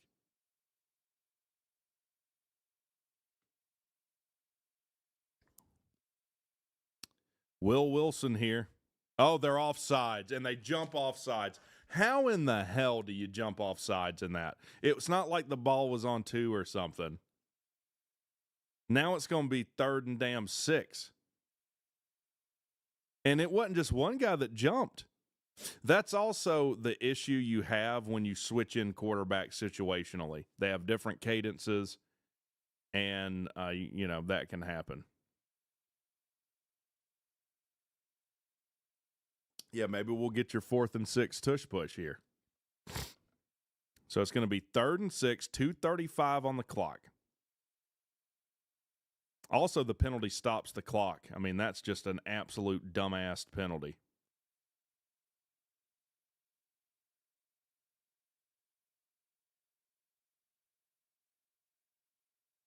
Back to throw for Bailey. Flushed out again. Throws. Intercepted. No! It was intercepted, and the damn Florida State defender literally hot potatoed that thing out of there. So you get a gift and absolutely shit down your damn pants. I don't know how that guy didn't catch that interception. I mean, he had it in his hands. Damn, Pete could have caught that thing if he had it in his hands like that. So 4th and 6. I'd say dial up that shit-ass punt again, see if we can get this ball back. Punts away. Fair caught on. Oh, they do it again. Oh, my God. They muffed the punt, and it's recovered by NC State on the 15-yard line. Oh, my God. Pete's about to throw a TV through the window. I don't know how much money he has on this game. Something else I've never seen before. Punt recovered by the punter, 3 and out, muffed punt to be recovered again. Damn, NC State has punted for 2 first downs in back-to-back drives. Let that sink in. They've punted for 2 first downs. This is officially a cripple fight. This is a cripple fight. This is a cripple fight. Mike Norvell looks like someone just took his damn lolly outside of the candy store. He pumps his chest like that does a damn thing for anybody. What is that? Does he have a pacemaker installed and his heart's about to explode because his team's so ass? NC State, best special teams in the country. Handoff to Smothers. Maybe a yard. Hold on to the ball, whatever the hell you do. Whatever the hell you do, hold on to the ball.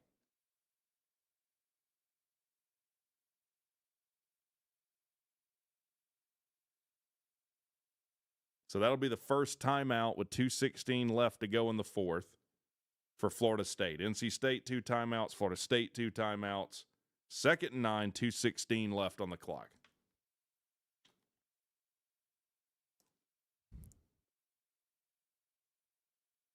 Someone in the chat tell me, have you ever seen the likes of it before? It makes me think, who's seen the movie Lincoln with Daniel Day-Lewis? When he's meeting, I'm pretty sure it's outside of Appomattox Courthouse in Virginia, when Lee's surrendering. And Lincoln is sitting next to Grant. And Lincoln, he's seen the battlefields and all the bodies. He goes, I've never seen the likes of it before. I've never seen the likes of it before. That's what I feel like watching this game. I've never seen the likes of it before. The film is so boring. Well, the film is based on a rather long book, and the 13th Amendment is one part of the book. The movie's all about the 13th Amendment.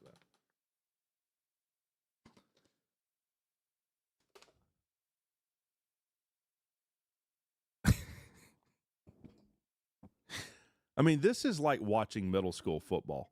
I'm not even lying. This is like watching a middle school or a damn JV football game of a 1A team. That's where you would expect. Like if someone were to raise their hand and be like, "Oh, I've seen this before. Where'd you see it?" 5th grade flag football. Yeah, that's where I've seen that before.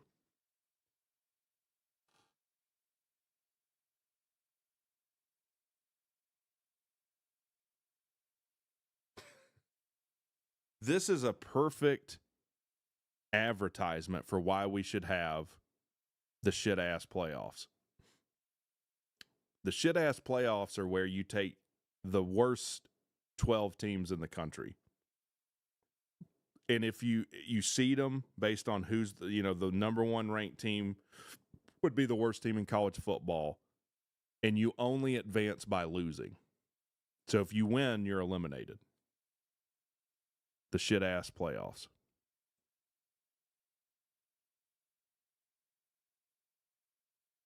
Who wouldn't watch that, by the way? I would watch the hell out of that. Hell, I'm already doing that. I've already done it.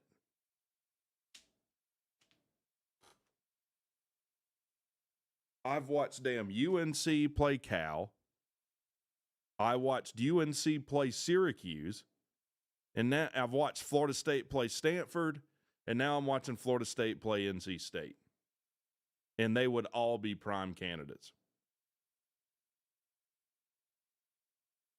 Why couldn't NC State do some shit like this against Georgia Tech? Where they get held to 14 points. They got the lights going. All of the lights. You just fumbled a punt return and probably lost the game for your team. Fire Norvell. Bum, bum, bum, bum, bum, bum, bum. Where's the Kanye remix version of Florida State Sucks Under the Lights?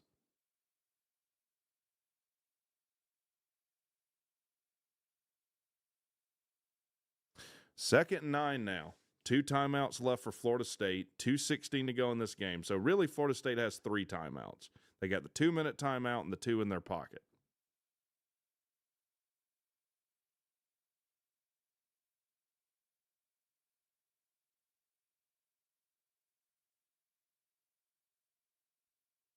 Yeah, maybe they do hire Jimbo after this. Second and 9, C.J. Bailey at quarterback. Handoff to Smothers. He'll pick up about 2 or 3.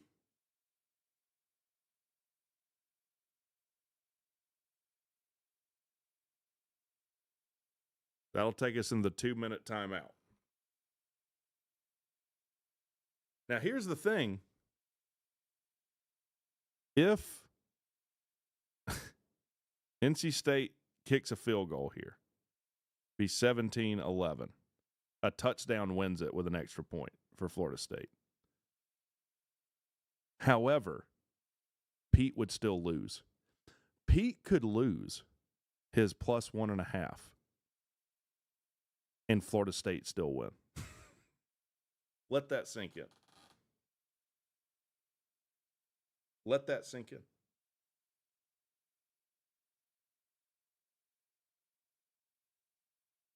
Am I thinking about that right?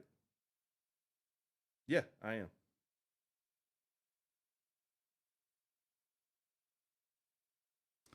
Yeah, but you need Florida State to score twice, don't you? Don't you, Pete? I mean, I'm not a betting man, so I'm not a smart man. But I think you need Florida State to score twice. And you need NC State to be held to a field goal. Well, I guess it doesn't really matter. They score twice if you're at plus 1.5. Never mind. That doesn't matter. Florida State would miss the EP and it go to overtime. Oh, the extra point. Remember when Florida State fans were telling me that Mike Norvell was an offensive genius? Remember when Florida State fans were telling me that it didn't matter that Alex Adkins was suspended when they played Tech because Mike Norvell is such an offensive guru. Remember that? I remember.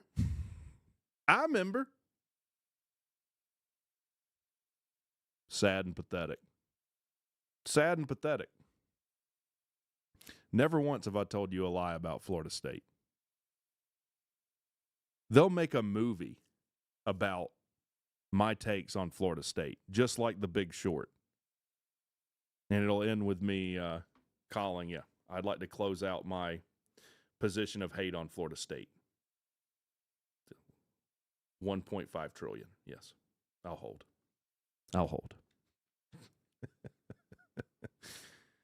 Because I definitely shorted the stock on Florida State from day one.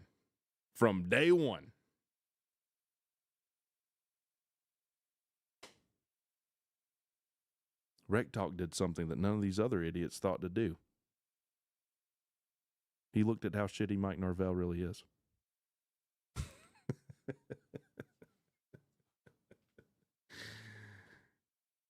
Oh, I'm a prophet. I could convince someone that I literally have psychic powers as it comes to UNC. Because I can't tell you anybody that legitimately came out here and said that Jeff Collins would retire Hall of Fame coach Mike Brown. Mike Brown? Hell, I can't even remember his name anymore. 3rd and 6 here for NC State. Back to throw. Pump fakes. Looking around. Throws to the end zone. It might be a touchdown. No, they're saying he's out of bounds. He didn't get a foot in.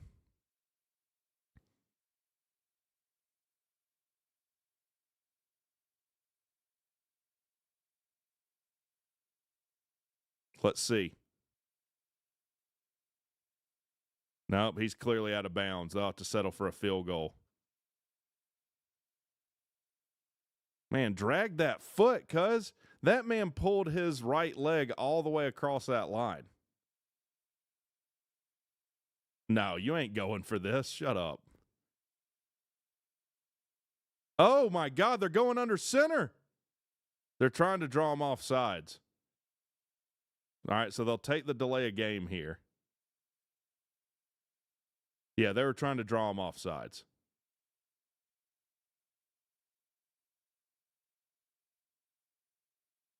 If they get 2 extra possessions off punts and still lose this game, I'm going to cry a little because Tech got donkey punched by them.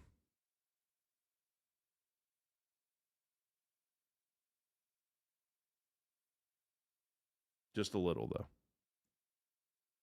Read my new book, Cry Like a Tech Fan. It's available on Amazon. 4th and 6. CJ Bailey's going out? What?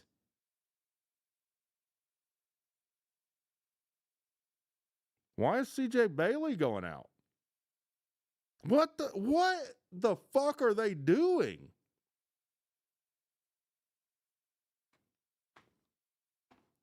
They're going for this? You have that little confidence in your defense?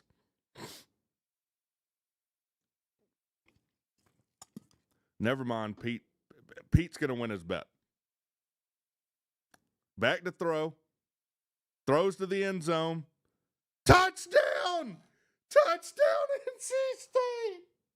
Oh, my God. Oh, my God. Dave Doran just sat his nuts on Pete's face. Unreal. That had nothing to do with winning the game. That had everything to do with Dave Doran getting one up on Pete.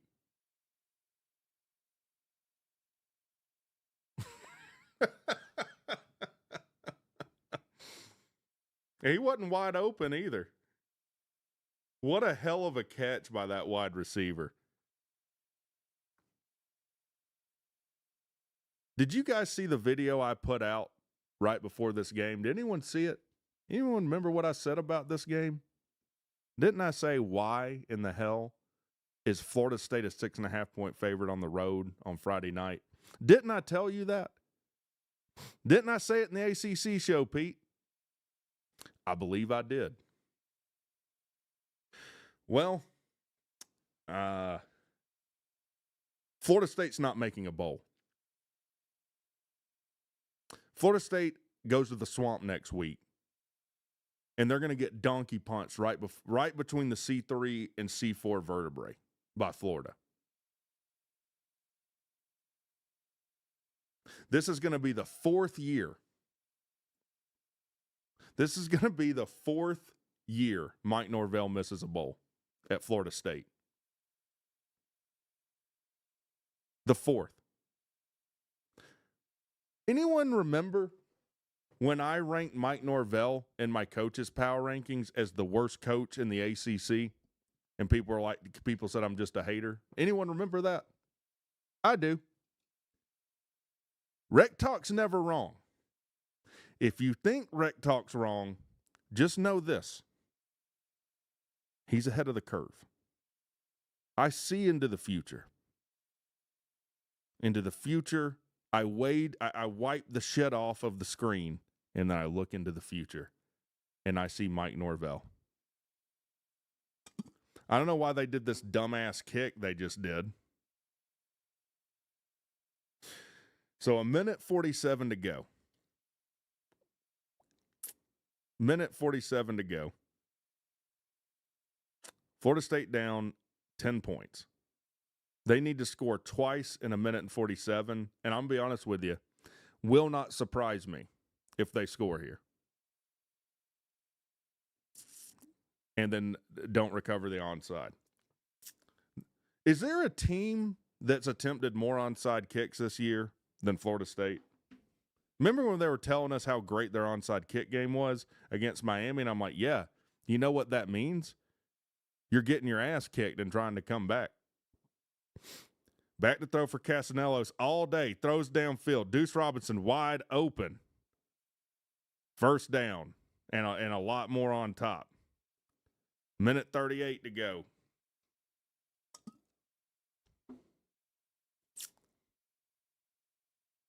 .37 clock rolling. Casanellos back to throw. Throws an out. Out of bounds. 1:32 to go in this game. Second down and what? Probably 6.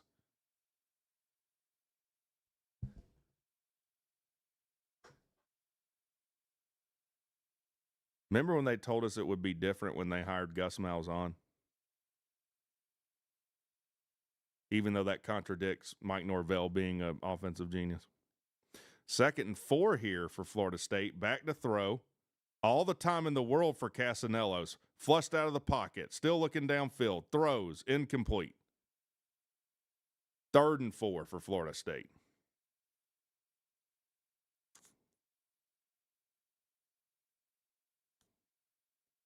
Well, hell, I'm pretty sure Gus's buyout's like $3.5 million.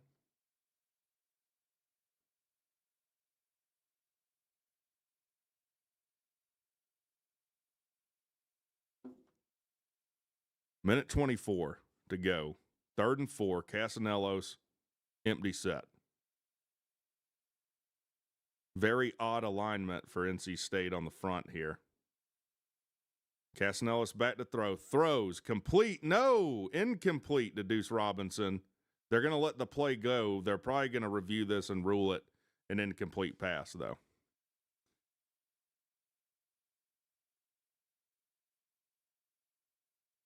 Yeah, they'll review this and rule it an incomplete pass.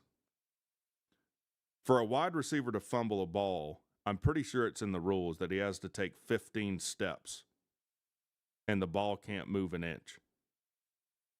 Has to stay right where he caught it while taking 15 steps.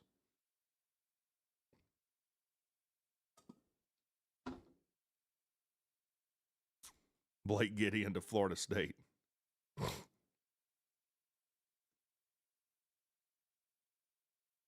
Yeah, that is legitimately a drop, though.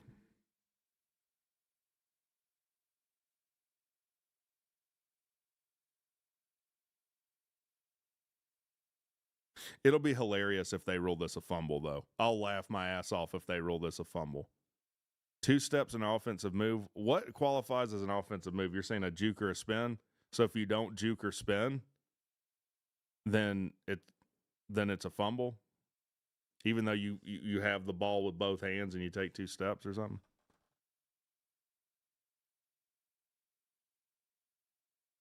Yeah, incomplete. Why can't every replay that's obvious take 2 seconds like that? Wasn't that beautiful? We all saw the play.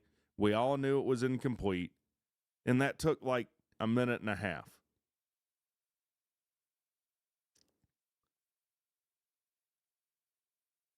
What if you just catch the ball and stand there with it and don't take 2 steps? Is that always a fumble, even if you stand there for 10 seconds with the ball? Florida State's going to kick a field goal here? No way. No way. 4th and 4 with 1:21 left. Florida State is going to kick a field goal, and they miss it like the. I mean, that was 15 yards right. Mike Norvell clearly doesn't care. That's a man that knows he's getting fired week 8 next year anyway. I mean, that ball never had. I could kick a ball straighter than that. Let's go on Twitter. Let's go on Twitter right now.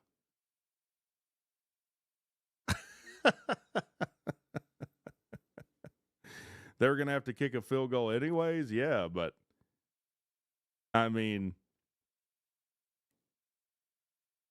well, first of all, not necessarily. Not necessarily.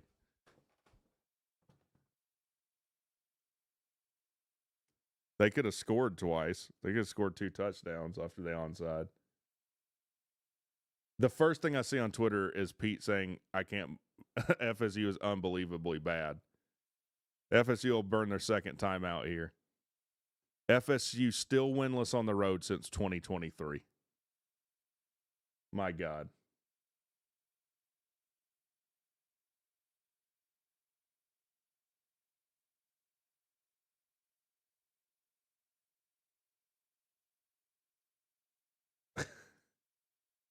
I mean, he hadn't won an ACC game in like 400 days until they beat whoever the hell they beat. Now the man can't win on the road in 2+ years or 2 years. I don't know why every FSU fan doesn't get on Twitter right now and apologize to the college football world for embarrassing themselves for 2 years straight. I don't.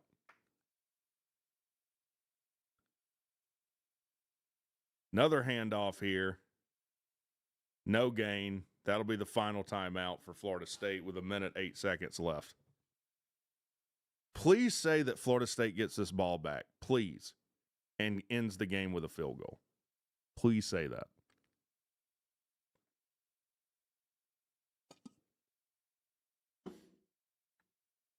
They did beat Wake bad. They did beat Wake, unfortunately. Well, whatever. Unfortunately, they lost, they're going to lose 7 other games this year. If my prediction is right and they go 5-7, lose this game, which they are, and lose to Florida, oh, that's going to be a beautiful video. Oh, that's going to be a beautiful video.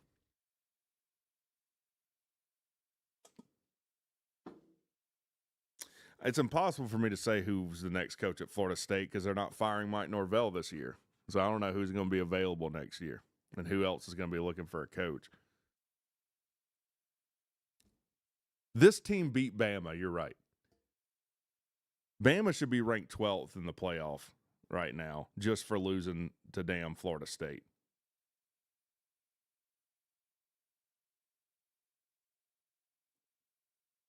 All right, so it'll be 4th down. NC State's going to punt with what? 20-something seconds left? 20 seconds left?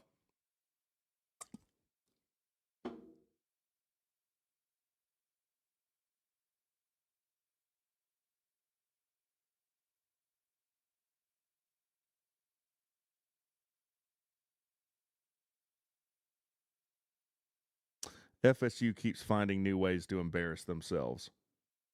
Agree.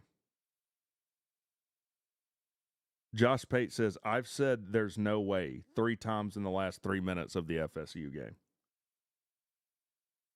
Pigskin Pete says, it's unbelievable how bad FSU is.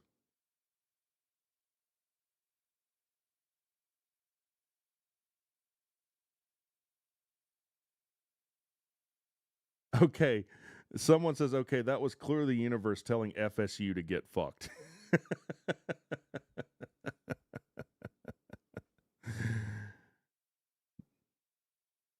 Dave Dorn just dropped his you-know-what. That's incredibly gutsy. Yeah, the 4th and 6. Someone posts Trump saying they don't know what the fuck they're doing. FSU football under Mike Norvell. Florida State doesn't know what they're doing. Mike Norvell doesn't know what he's doing. Watch him muff this punt. Muff this punt, please, to have the trifecta of shit on special teams.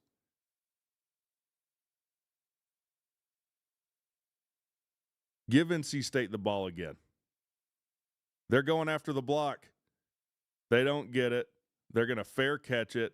And by some miracle, they don't give the ball back to NC State. So 18 seconds left in this game. Florida State down 10 points, 21-11. And, I mean, I haven't seen what a collapse. I mean, they had all the momentum on offense and on defense, and they just completely shit the bed. What are we watching, man?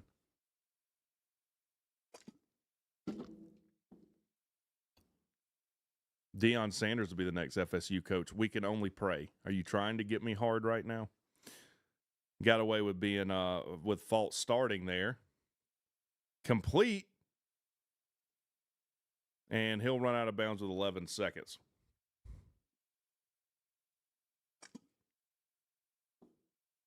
NC State fans just cheered that FSU fielded the punt. That's hilarious. My God. 1st and 10 seconds to go in this game. Florida State on the NC State, 48 or 43. Castanella steps up in the pocket, throws it to the end zone. Almost caught, too, by Deuce Robinson. There's a second left. Deuce Robinson looks hurt. He's getting up slow.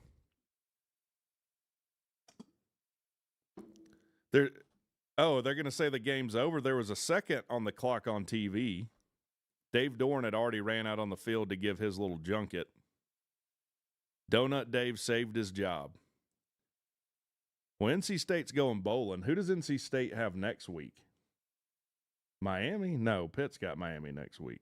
They've got North Carolina. NC State's got North Carolina. NC State's going to win 7 games this year. Let that sink in. All right, one last play that doesn't matter. Castanella steps up in the pocket, rolls out to his right, throws up a prayer that's going to be picked off. Take it back. So it is picked off. How many picks is that for Castanelos? How many picks is that for Castanelos? 2? And that'll be the ball game, boys. Florida State is going to miss a bowl for the 4th time under Mike Norvell. Dave Doran saves his job. NC State beats Florida State by 2 scores.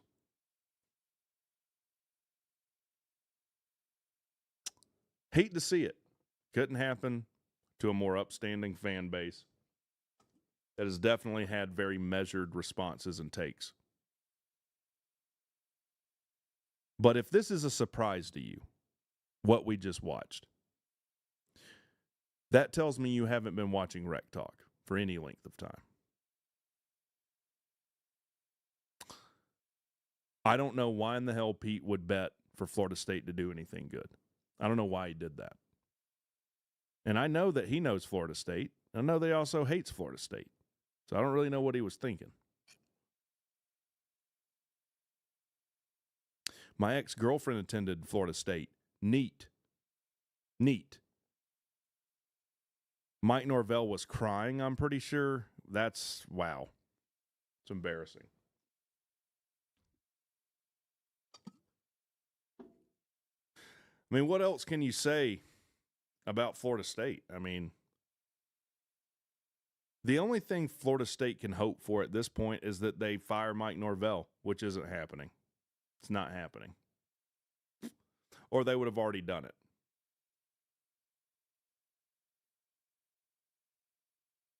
The most embarrassing thing for Georgia Tech is that they only beat Florida State by, 3 points or whatever it was?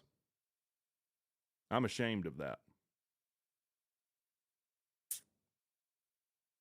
I mean, how many turnovers did Florida State have in this game? Let's go look at the box score. C.J. Bailey threw 2 touchdowns, 152 yards. Castellanos threw for 203 yards, a touchdown, and 2 interceptions. We'll give him a pass on the last one. Let's go to team stats. Hold on. Am I reading this right? NC State beat Florida State by 2 scores. Anyone want to guess how many yards of offense they had? Don't look it up. Just give me a guess at how many yards of offense you think NC State had in this game.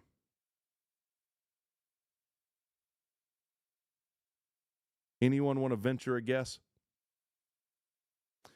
250's close.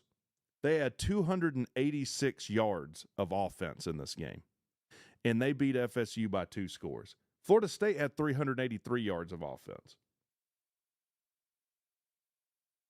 They outgained them by 100 yards and lost by 2 scores.